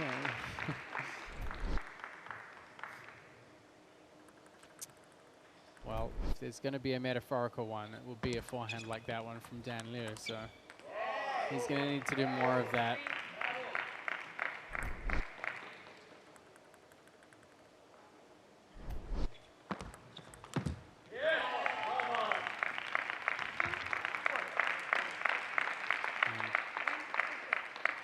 Dan just looking pretty unsettled out there throughout this match. He's had his moments, but he's been inconsistent. And a much stronger performance in Myrtle compared to Daytona Beach. And look, we talked about it with Bastien DuPont earlier tonight. I mean, you can struggle in singles, but if you can take 3 out of 4 or deliver a golden sweep for your team in the golden game, that can be more impactful to the ultimate result. Timeout taken by Dan Liu's coach, Eric Owens. And in the golden game last month, Dan Liu played 12 points, won 8 of the 12. So he found a rhythm in Myrtle Beach late. The Californian in danger of getting swept by Onao Lapo right here. Right now, I'm going to get you telling your story. Go. Ojo's got to feel pretty confident about his position here. He's been almost unstoppable throughout this match. Plenty of opportunities to get him with some powerful forehands. All right, well, I think I'm not alone in saying, everybody, you agree that he made the right choice to be here today? Yeah. Ojo trying to maintain his focus and finish off the sweep. Here you are, the only place to be back from the timeout is 2-5.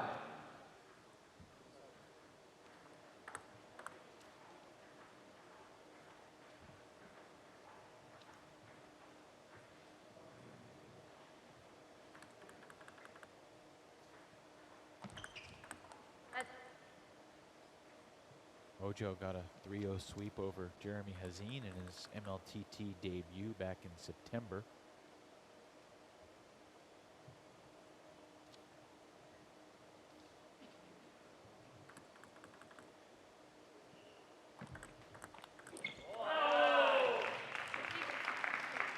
And Ojo continuing his run here.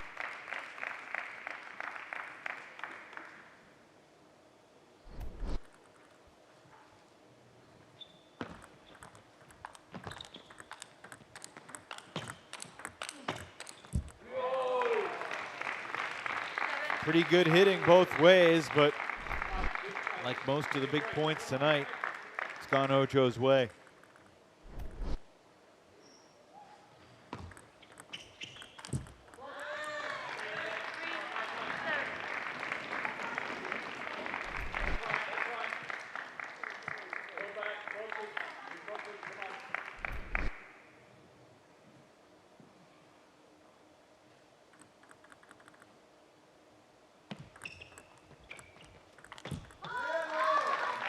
too straight for Liu. It's not a bad closing group for Frank Arias to have Ojo in the third singles spot, Dan Gorak in the fourth singles spot. Two guys in the top 5 in the MLTT power rankings entering the weekend.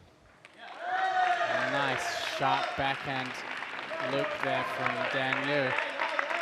Close to within 2 points here. It's really one of the first backhand attacks we've seen from Dan here in this match.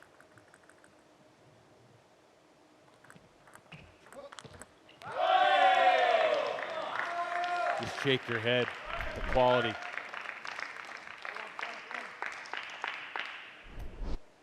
Nothing Liu could do.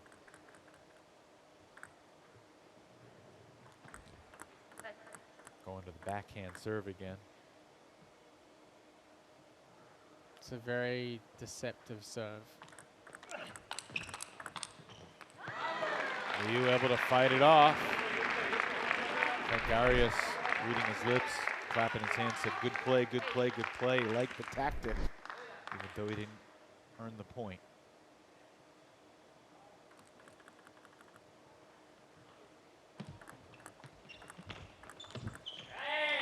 See, this is really an opportunity for Dan to attack. After the first ball was dropped short, this ball, you've got to take the initiative. It's a little bit high over the net, so surprising to see him try and redrop the ball.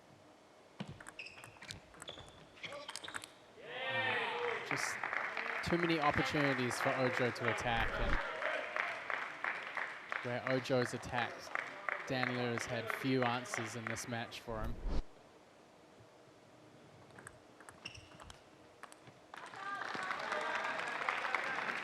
Sails it wide on his first sweep point.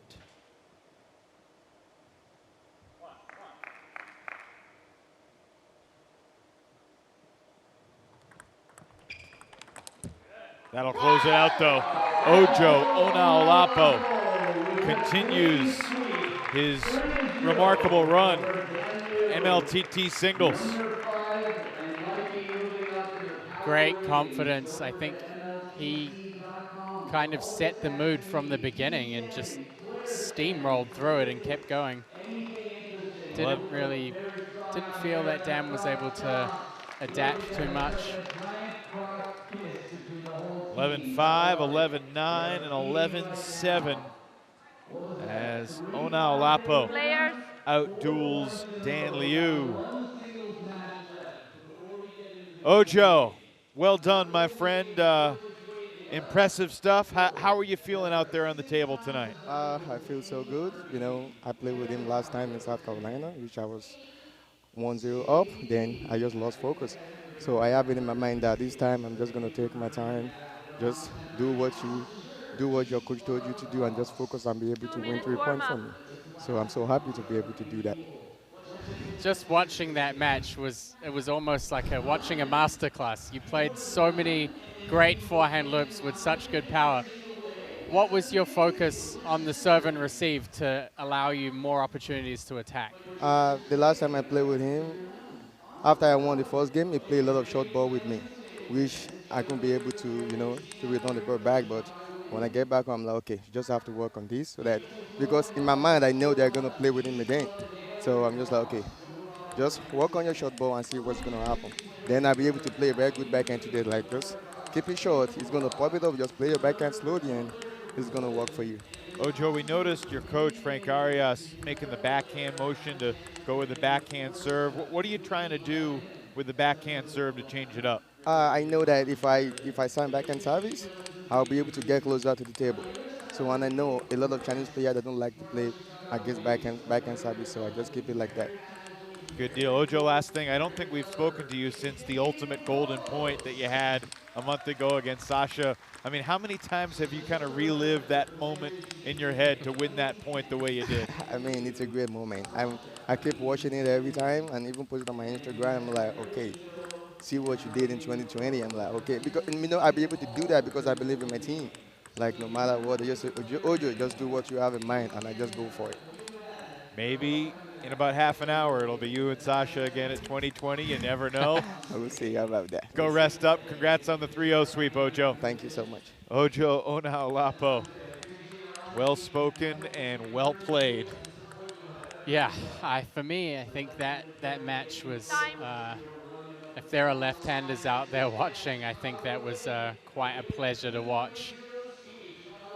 All right, the big guns in the fourth singles spot. These two first-round picks about to square off for the first time in a singles match in Major League Table Tennis.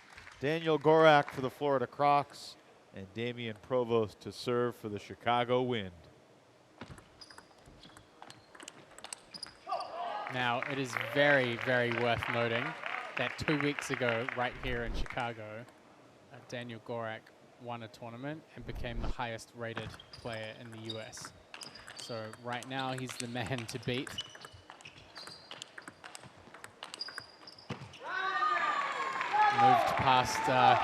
Moved past Cole on the USATT rating list.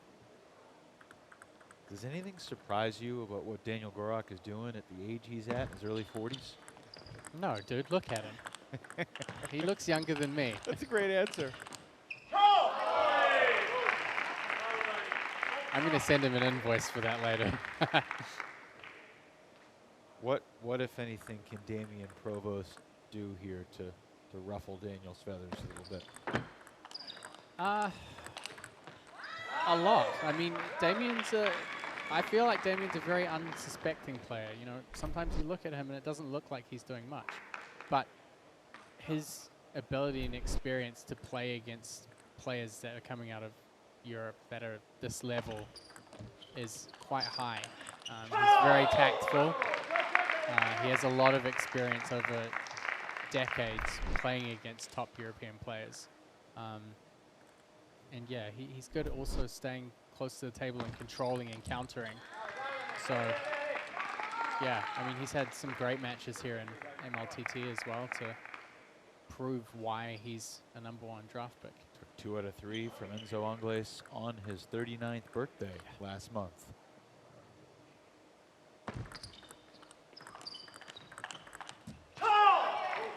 Yeah. To this day, that's the only time Enzo's lost a singles match. Yeah, and pace comes into it so much as well. And you can see already, Gorak's a player that plays so quick. He plays close to the table and he plays quick shots. Damian, in contrast, is a player that tends to play at a slower pace, but he's very good at slowing players down. So there's potential for him to take Gorak out of his comfort zone by slowing the game down and maybe forcing some timing errors.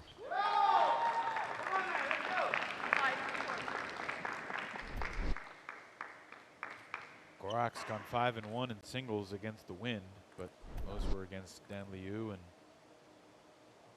Sasha Hanin.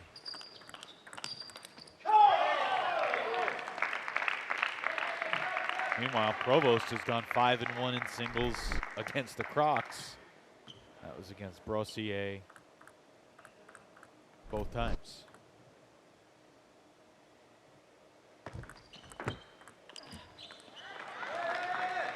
So it's cool that we get to see these top players go head-to-head here.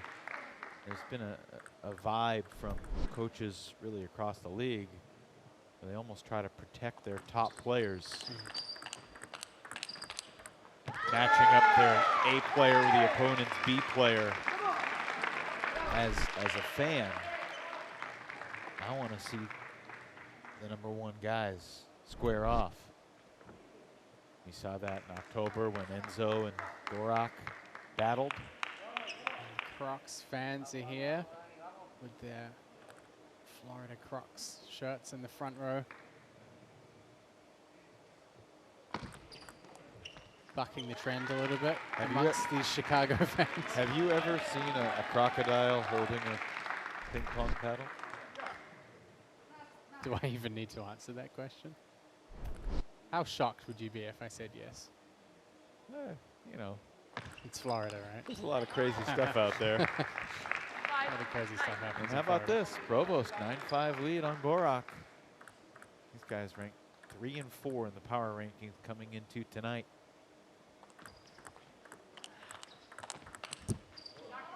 That point goes to Gorak, but I think it's what you said. Provost's style is changing the rhythm on Gorak a little bit.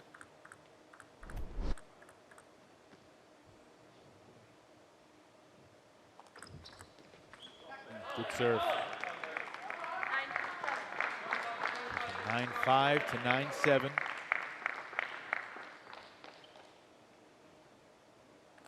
Big serves for Damian Provost.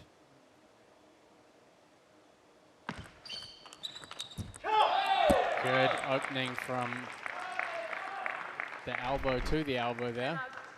It's a great service placement towards the middle. Gorak doing a little better job of finding the elbow there. It's going to be a timeout coming from...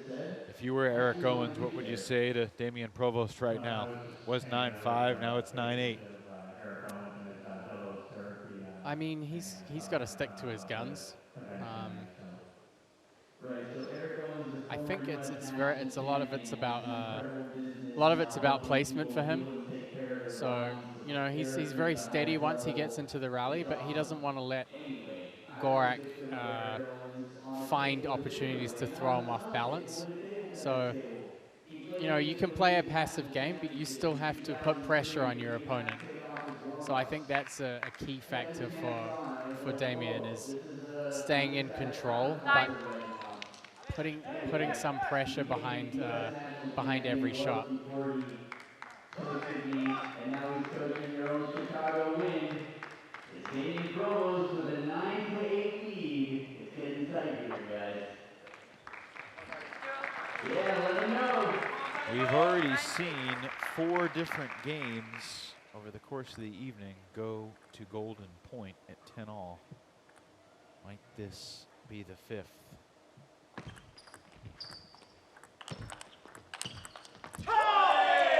Four straight for Gorak, and we're tied 9-all.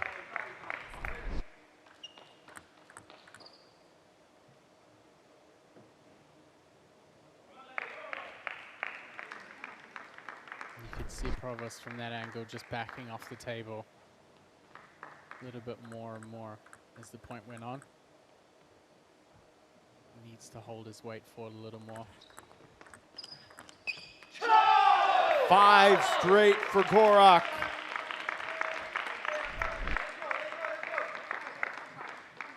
Provost scratching his head, looking for answers. Gorak wants a new ball.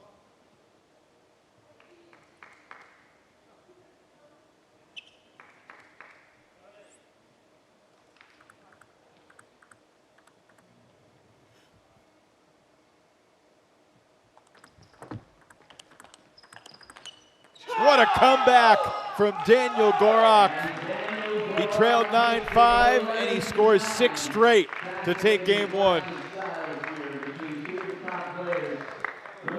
You really felt towards those last handful of points that Gorak was the one who set the pace. I think in the beginning, Damian Provost had managed to slow it down a little bit. There were some timing errors from Gorak, but at the end, he adapted so well, getting those quick backhand openings in where Provost kind of played quite soft. I think the combination of speed and placement from Gorak on his first ball really helped him make strong follow-ups. I think Provost just a little bit too soft, a little bit too passive. Maybe backed off the table a bit too much. So a well-earned first game there from Daniel Gorak.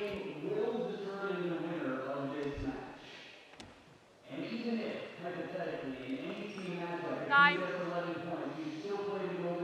This is game number 2. Daniel Gorak to serve with Damian Provost from Chicago Wind.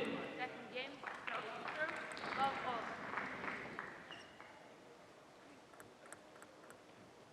Gorak serves to start game 2. Went with a deep serve, and third shot attack was way too long.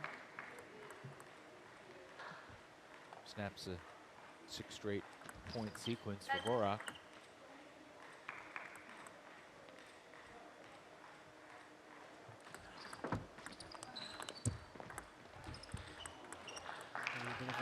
break on the net there from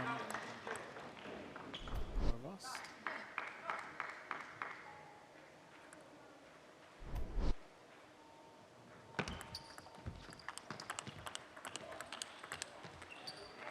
This time, Provost getting a little bit more assertive in the rally there, playing through his shots more.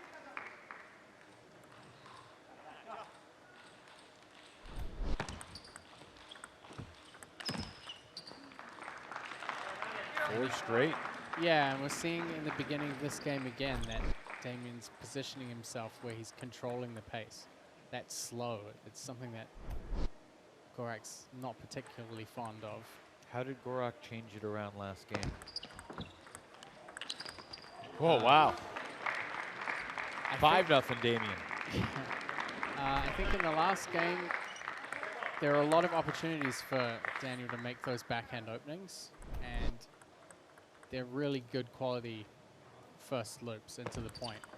And I think Damien was a little bit soft on them, and that provided the perfect opportunity for Gorak to position himself and follow up, and he was basically winning those points with one opening, one follow-up.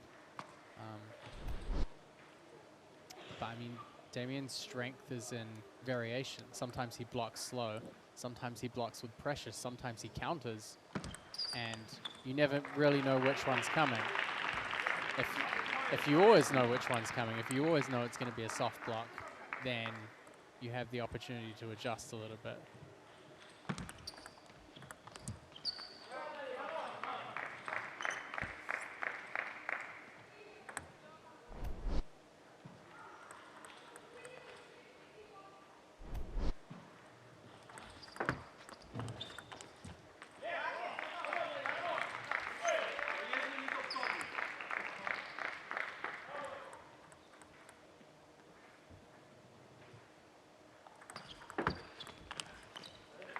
Just clips the outside corner of the table.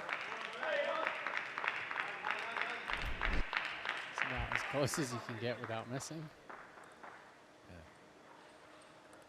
No doubt that it hit. Provost pointed, Gorak pointed, but I still didn't see it on the replay. And we're seeing another momentum shift in the game here.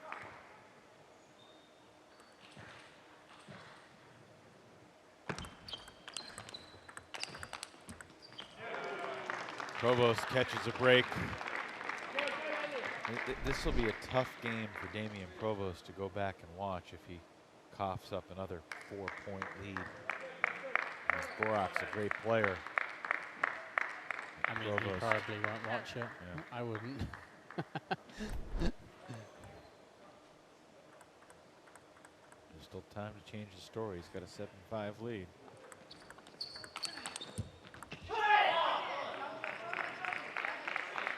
Big fist pump there from Gorak. That ball almost clinked over the net. Became a lucky winner. Break goes Gorak's way that time. 7.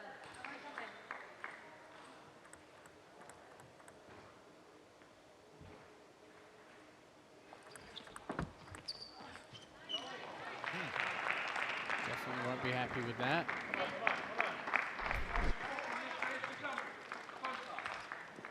Provost just carrying that ball. What's the biggest reason for a player of Dan Gorak's caliber swinging and missing? Just misjudgment. I mean, his spin? reverse serve's quite awkward, so sometimes if the other person just kind of carries the ball, sometimes it can bounce a little strange.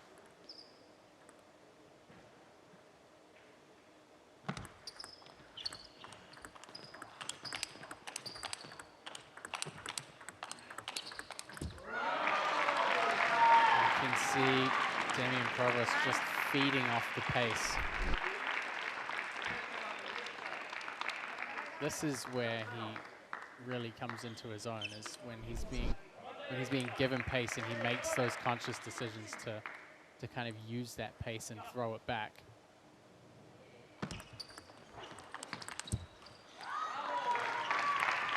So Provost had a 9-5 lead in game one, couldn't hang on. He's got a 10-6 advantage in game 2. Can Provost close this one out? Yes, he can. Only takes him 1 game point here in game 2. And we've got an interesting rubber game coming up between these 2 big dogs, Damian Provost and Daniel Gorak.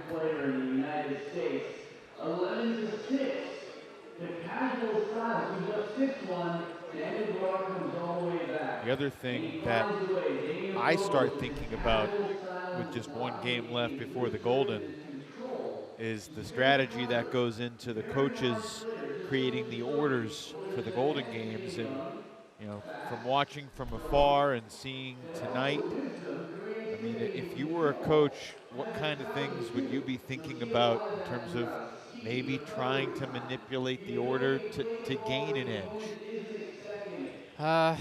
It's tough. A lot of the time when you're doing orders for team matches, a big part of it is trying to, in your mind, figure out what order you think your opposition is going to put down.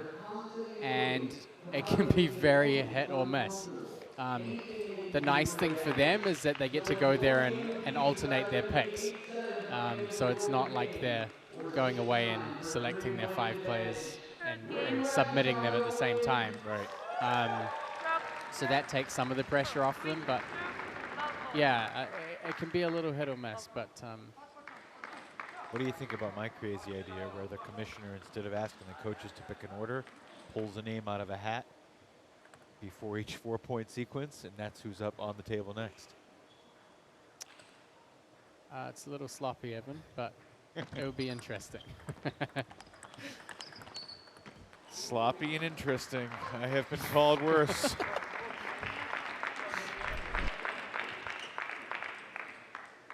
So Provost starts with the edge break there.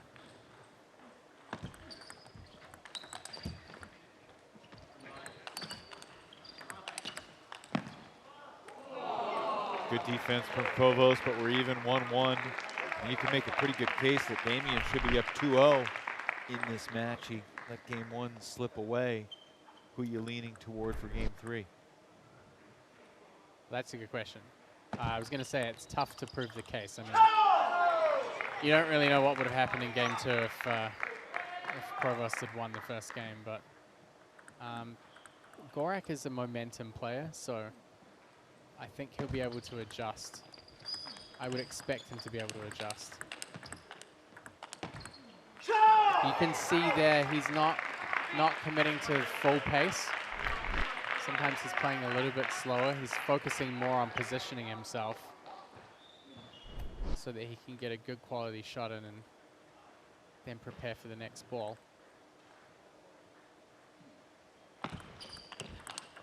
Oh, what a return. Provost catches the back corner. Just such a solid counter game. Got a little nod from Gorak. Respect. Another one. The cross-court winner from Damian Provost. 3-all.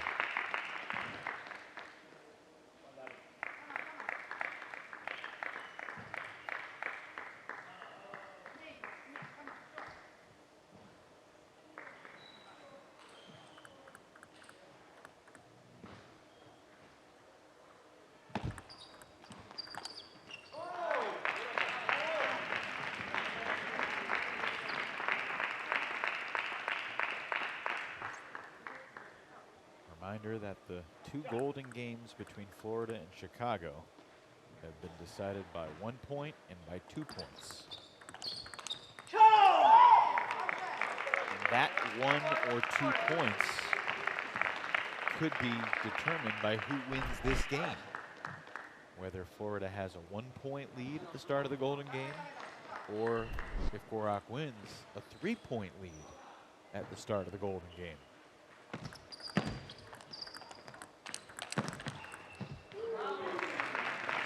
Good stuff from Provost. Gorak going in heavy on that forehand counter. It was a great forehand counter, but Provost sometimes just has outstanding anticipation.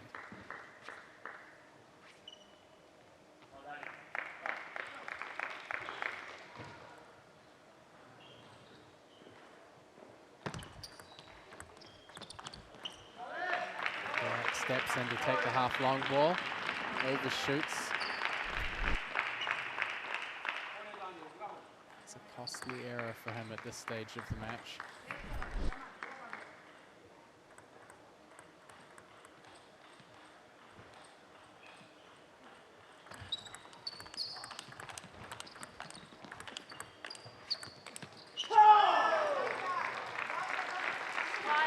Crocs back within one. These two top players, 2 of the top 4 in the power rankings. And 3 weeks from tonight, we'll see these 2 guys go against West Division opponents for the first time. They'll be in Rock Hill, South Carolina on that first day. Florida will take on Seattle. Chicago will play Portland and the Bay Area Blasters on that first Friday. Saturday, Florida will play Texas and the Blasters. It's going to be a wild weekend, and that's a tremendous forehand winner. Puts Provost back up by 1. This is exactly the kind of match you would expect from these 2 guys.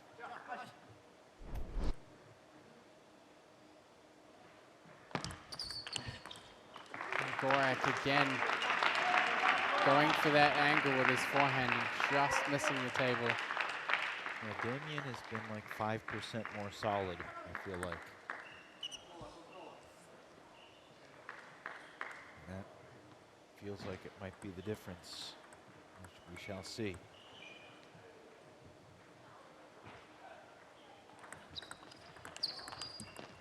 Oh, an apology, but a point. 9-6.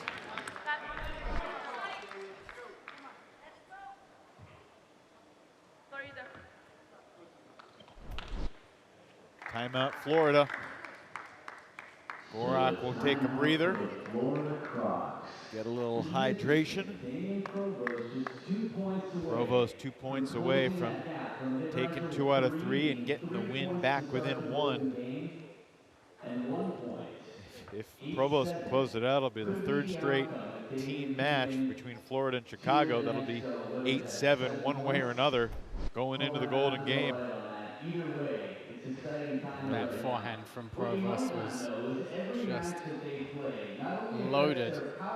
Nice little curve on it as well. Also their USATT rating, which is why on the West Coast, when Coley, who is the top rated to my knowledge, was beaten by Provost has played a solid match here Coley drops. against Daniel Gorak. Every single match you play counts. And this is the fastest way to earn points because everyone here is strong. Time. As far as the men here, I can't think of anyone below 2,500, let alone 2,550. Both these guys, by the way, have been excellent in Golden Games. 2 of the best in the league. Entering this weekend. Going to be interesting to see what happens if they face off against each other in the Golden Game. Yeah, I'd be surprised if they didn't, but 1-1, 6-9, Crocs to serve. as you would expect, players at the top of the power rankings are pretty good in the Golden Game. Provost has won 60% of his points in the Golden. Gorak 59%. And again, Gorak going for those fine margin placements. Really trying to aim for the corners. Just missing his mark. 3 separate occasions this game.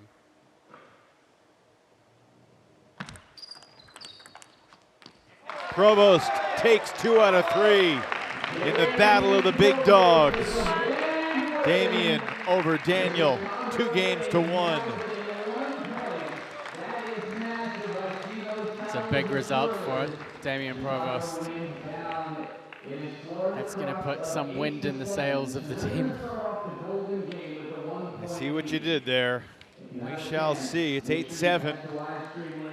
Florida will have the 1-point edge at the start of the Golden, but it does all come down to this. 6 points up for grabs. And we're at 8-7 again. This is where we were both of the last two encounters between these two. Florida needs to win this to stay in first place atop the East Division standings. Otherwise, it will be Carolina that enters Saturday's action atop the pack. Strong performance from Damien Provost. Takes game 2, 11-6, game 3, 11-6. Now, MLTT Commissioner Flint Lane. Okay, we got Crocs up 8-7 against the Chicago Wind. They'll be starting with a 1-point lead. Chicago Wind, you pick the first player. Sasha Kanan will be your first player. Coach? Mark Duran, you're number 1. Number 2. Danielle Gorak, you're number 2. Who's your number 2, Coach? Damien Provost, number 2. You're 3.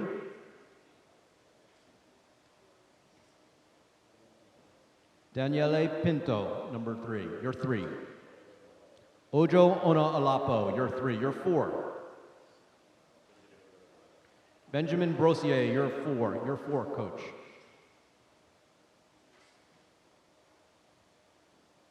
Dan or Emily? Dan Luz, you're 4, making Emily your 5th and Matilda your 5th. Good luck, coaches. So the curveball there is that Daniele Pinto, who went 3-0 against Benjamin Brossier, will face Ojo Ona-Alapo. And Benjamin Brossier and Dan Liu, both who lost all 3 to their respective opponent, will be going against each other to try to turn their nights around. Interestingly enough, I found it quite interesting that when the Crocs put out Gorak in second place, Eric Owens immediately put Provost in the position. So that tells you how much confidence they have in Provost to raise the bar against Daniel Gorak. Here we go. Sasha Hanin erases the 1-point deficit immediately. Duran to serve.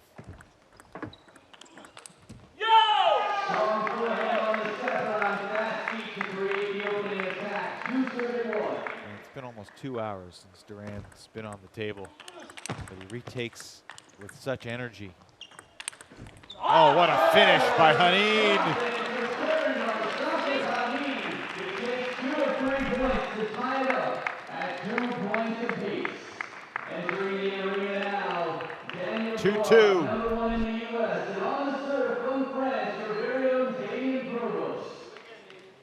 And now, Provost and Gorak meet again.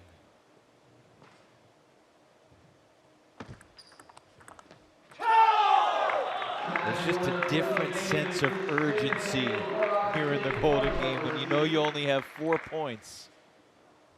4 points, it's such a small amount.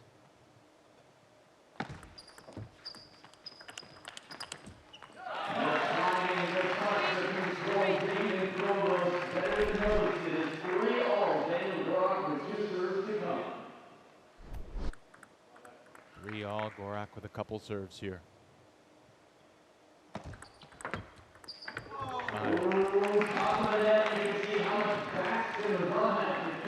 Provost has definitely been the luckier of the 2 this evening. Look at that ball spin.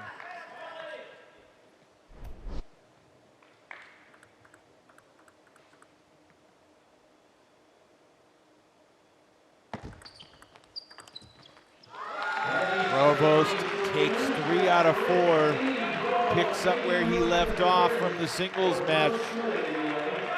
And now it's Pinto and Ojo, 2 guys who have not tasted defeat yet tonight personally.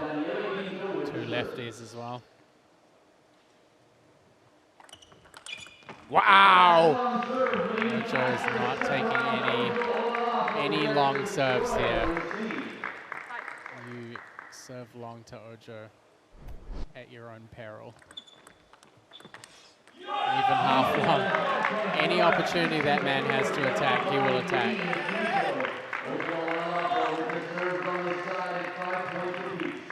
5-all. That's 3 straight for Ojo. Onaolapo.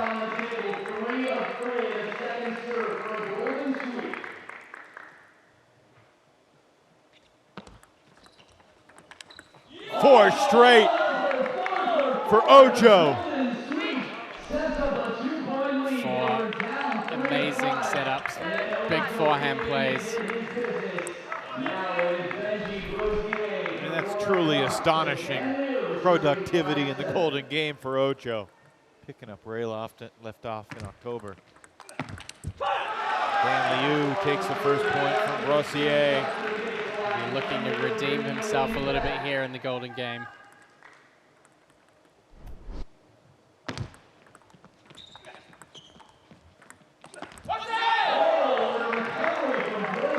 Quite finding the timing with that forehand.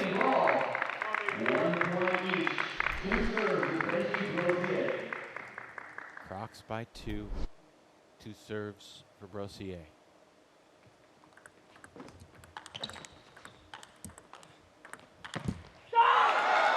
One net, 2 net, 3rd net, not happening.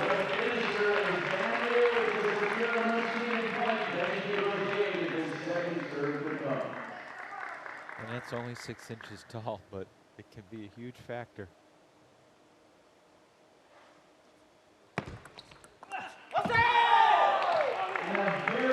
So they split their 4-point sequence. And Ekholm and Tan come to the table to play singles for the first time tonight. Obviously, Emily Tan was making her shots a good bunch in the doubles match. But Ekholm and Gorak still took 2 out of 3. Good start for Emily Tan.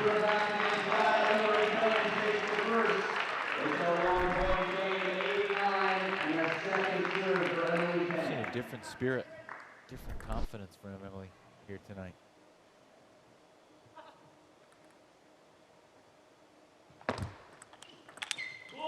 She went for it, and she missed it. And Ekholm gets the serve back with a 2-point lead.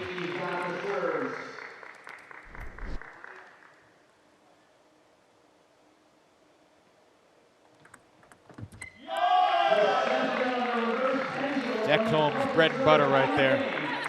Yeah, definitely a very proficient reverse pendulum server.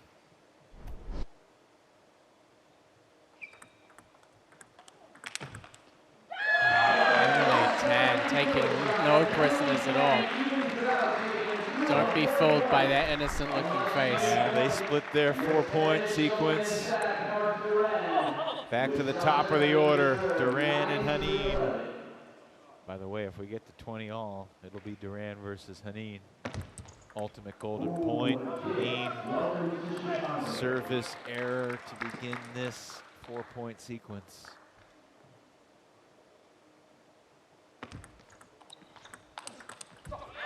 That's one back. Very slight forehand opening there from Duran. It's ripe for the picking. Duran frustrated, a miss hit. Chicago back within 1.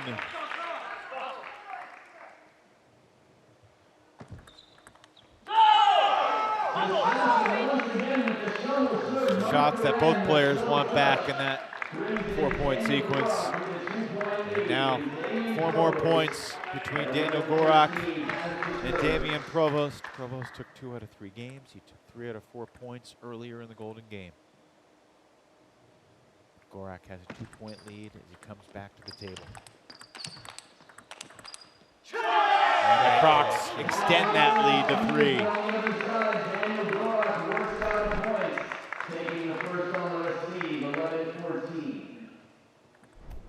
pressure mounting here for Chicago.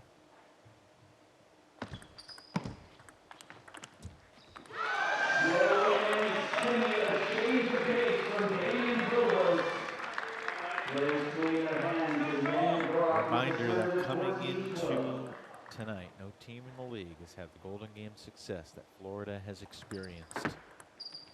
Provost gets within one. Crocs have won 5 out of their 6 Golden Games.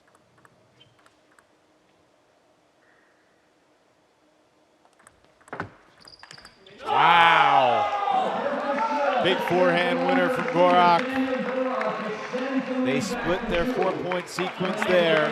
Great decision for him to move over and serve the reverse from the forehand side.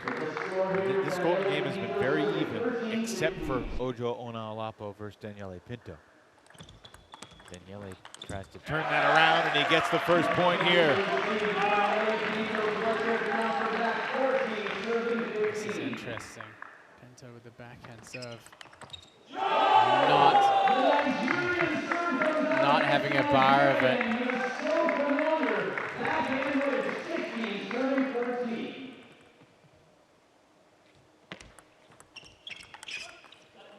Did that catch? It did! Can you believe it? Saw the change in direction. Oh, what a shot again from Ojo Onaolapo. You gotta be kidding me. 3 straight for Ojo. Florida by 4. Rossier versus Liu next.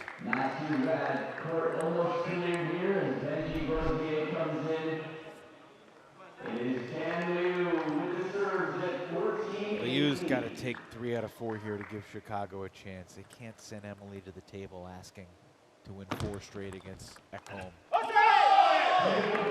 Now it's in a tough spot for Liu. Rossier snagging that first one. Timeout Chicago. Once again, Ojo Onaolapo, the Golden Game destroyer. I feel like this timeout's a little bit late in the day for Chicago. If anything, I probably would have tried to get Daniele to play a little bit tighter to stop Ojo from sweeping him in those last 3 points. I mean, Ojo, every single ball that's drifted even remotely long today, he has just sent it out of this universe. It's a tough ask to call a timeout and send your player back in this position, down 14-19.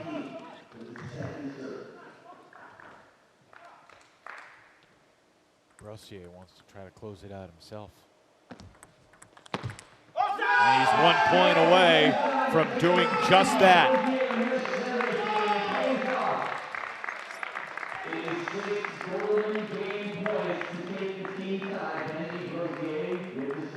The Florida Crocs 1 point away from going to 6-1 overall in MLTT.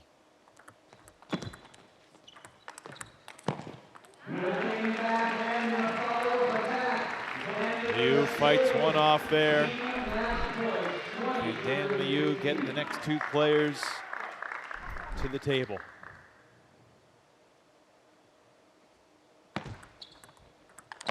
No, he can't. Benjamin Brossier closes out the night for the Florida Crocs.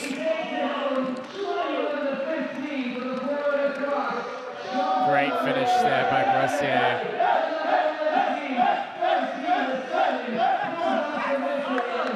Just really fantastic team spirit from the Florida Crocs. And it's like Ojo said, that they've really unified as a team from all different places. You have Duran from Spain, Brossier from France, Gonzalez from Puerto Rico, Ojo from Nigeria, Ekholm from Sweden, and Gorak from Poland. Yeah, and their players that aren't here from, I mean, their team, if you include the coach, is 9 people from 9 different countries. And they're in first place still. All doing the chomp and doing it together. Really superb performance there. That a very decisive golden game from the Florida Crocs. And really, it was Ojo taking 7 of the 8 points. I mean, he outscores Pinto 7-1, and that is the difference in the golden game. Let's talk to Frank Arias. We have talked to Frank a bunch, but his team has won a lot of golden games. That's 6 out of 7, Frank. Congratulations. What stood out to you about this victory tonight? Thank you.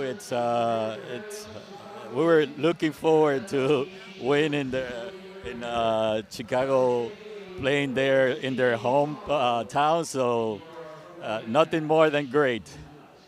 And for you, how did you feel tonight about Ojo's performance? It was amazing. The clean sweep in the individual, and then you saw him on the golden game. He was fantastic. The decision to match him up with Daniele in the golden game, is that something that you were thinking about? Obviously, Brossier struggled against Pinto, but Ojo had the edge against Dan. What went into that thought process? Yeah, last time we played, Ojo played against Daniel, and he did really good. This time we didn't have the chance to match up at the beginning, but then we decided that if we have the chance, we'll switch it on the golden game. Well, just another exciting match. I mean, what is it about Ojo's mentality that has allowed him to succeed in these pressure-packed moments? Well, he's a fighter, and every time he's under pressure, he gets the best of himself. You needed that golden game win to stay above Carolina in the standings heading into tomorrow, and you got it. What's the message to the group as you head into the next 2 days? We're going to keep fighting like every weekend. Last thing, Frank, when you became the head coach of the Florida Crocs, how quickly did you settle on the chomp as kind of this team unifying emblem? It was something casual. In the first game, Ojo did something like that, and then we say, "Oh, we need to adopt that as our team." So let's work it. Great stuff. Congrats. Thank Well you done. so much. Frank Arias, the head coach of the East Division leading Florida Crocs, as they prevail by a final score of 14-7. A couple of 14-7 wins tonight for Florida and Carolina, as the top 2 in the East stay above the rest in the East. And the guy that closed it out for the Crocs, Benjamin Brossier, man, what a battle that was. Up and down night for you, but your team put you in a position to get it done. What was going through your mind as you retook the table? I think it was, 18-14 there as you had a chance to close it out? Yeah, you said the word, the team. You know, I think that's what we are, a team. And yeah, I think that's why also we handle to win that matches, that many golden games, is because we are together, we are fighting with each other. And to answer to your question, what crossed my mind at 18-14, just to go for it, because it's a stressful situation. It's never easy to play this kind of points, but okay, I had the things I wanted to do were clear in my head, and I just went for it. So yeah, I'm happy about that. And taking it back, probably my favorite point of the evening in your singles match, you ended up doing a Superman dive. Yeah. How do you get back up off the ground so quickly? Look at the monitor here, Ben. I mean, to be able to play such a good quality shot straight away after that was amazing. So you have to be really happy with that. And the best part is that on this point I lost my small finger. You know, when I dived, I had pain in my finger after the point. But I don't know. Actually, I was used to dive a lot when I was younger, and I stopped to do it because I was scared to be injured. Actually, because it's dangerous move, you know. And I don't know, it's been a couple of times that I dive, maybe for the show, I don't know. But I'm not choosing it. I'm just fighting for the ball. And yeah, if it can do some nice punt like this and make the fan happy, it's good for me, you know. Benjamin, we appreciate the show, and we look forward to seeing you tomorrow. Yeah, same for me. Congratulations. Thanks for the time, guys. Well Thanks. done. Yeah, see you. Benjamin Brossier closes out the night for the Florida Crocs as they stay atop the East Division standings. They entered with a 4-point lead. They finished Friday with a 4-point lead, and just more significant separation between the top two and the bottom two in this division right now. Yeah, and one of the interesting things that you mentioned earlier is just look at the singles wins and losses. You see Florida at the top of the table, and they have the lowest number of singles games That's won. astonishing. It just shows you the different elements, and just as Benjamin was saying, it's about the team. It's not just about singles, and that is the magic of what Major League Table Tennis is bringing. It's not necessarily individualistic. It's the doubles, the golden game, the whole team performance. And it's hard to fathom how they have the fewest wins in singles with the most golden games wins, which is a singles 4-point at a time team battle. It's fascinating. We're still learning as we watch the first season of Major League Table Tennis. But Matt Hetherington made his MLTT broadcasting debut tonight. What will be your takeaway as your head hits the pillow tonight? Well, I mean, hopefully I'll be able to sleep. That's probably the first thing. Definitely looking forward to tomorrow.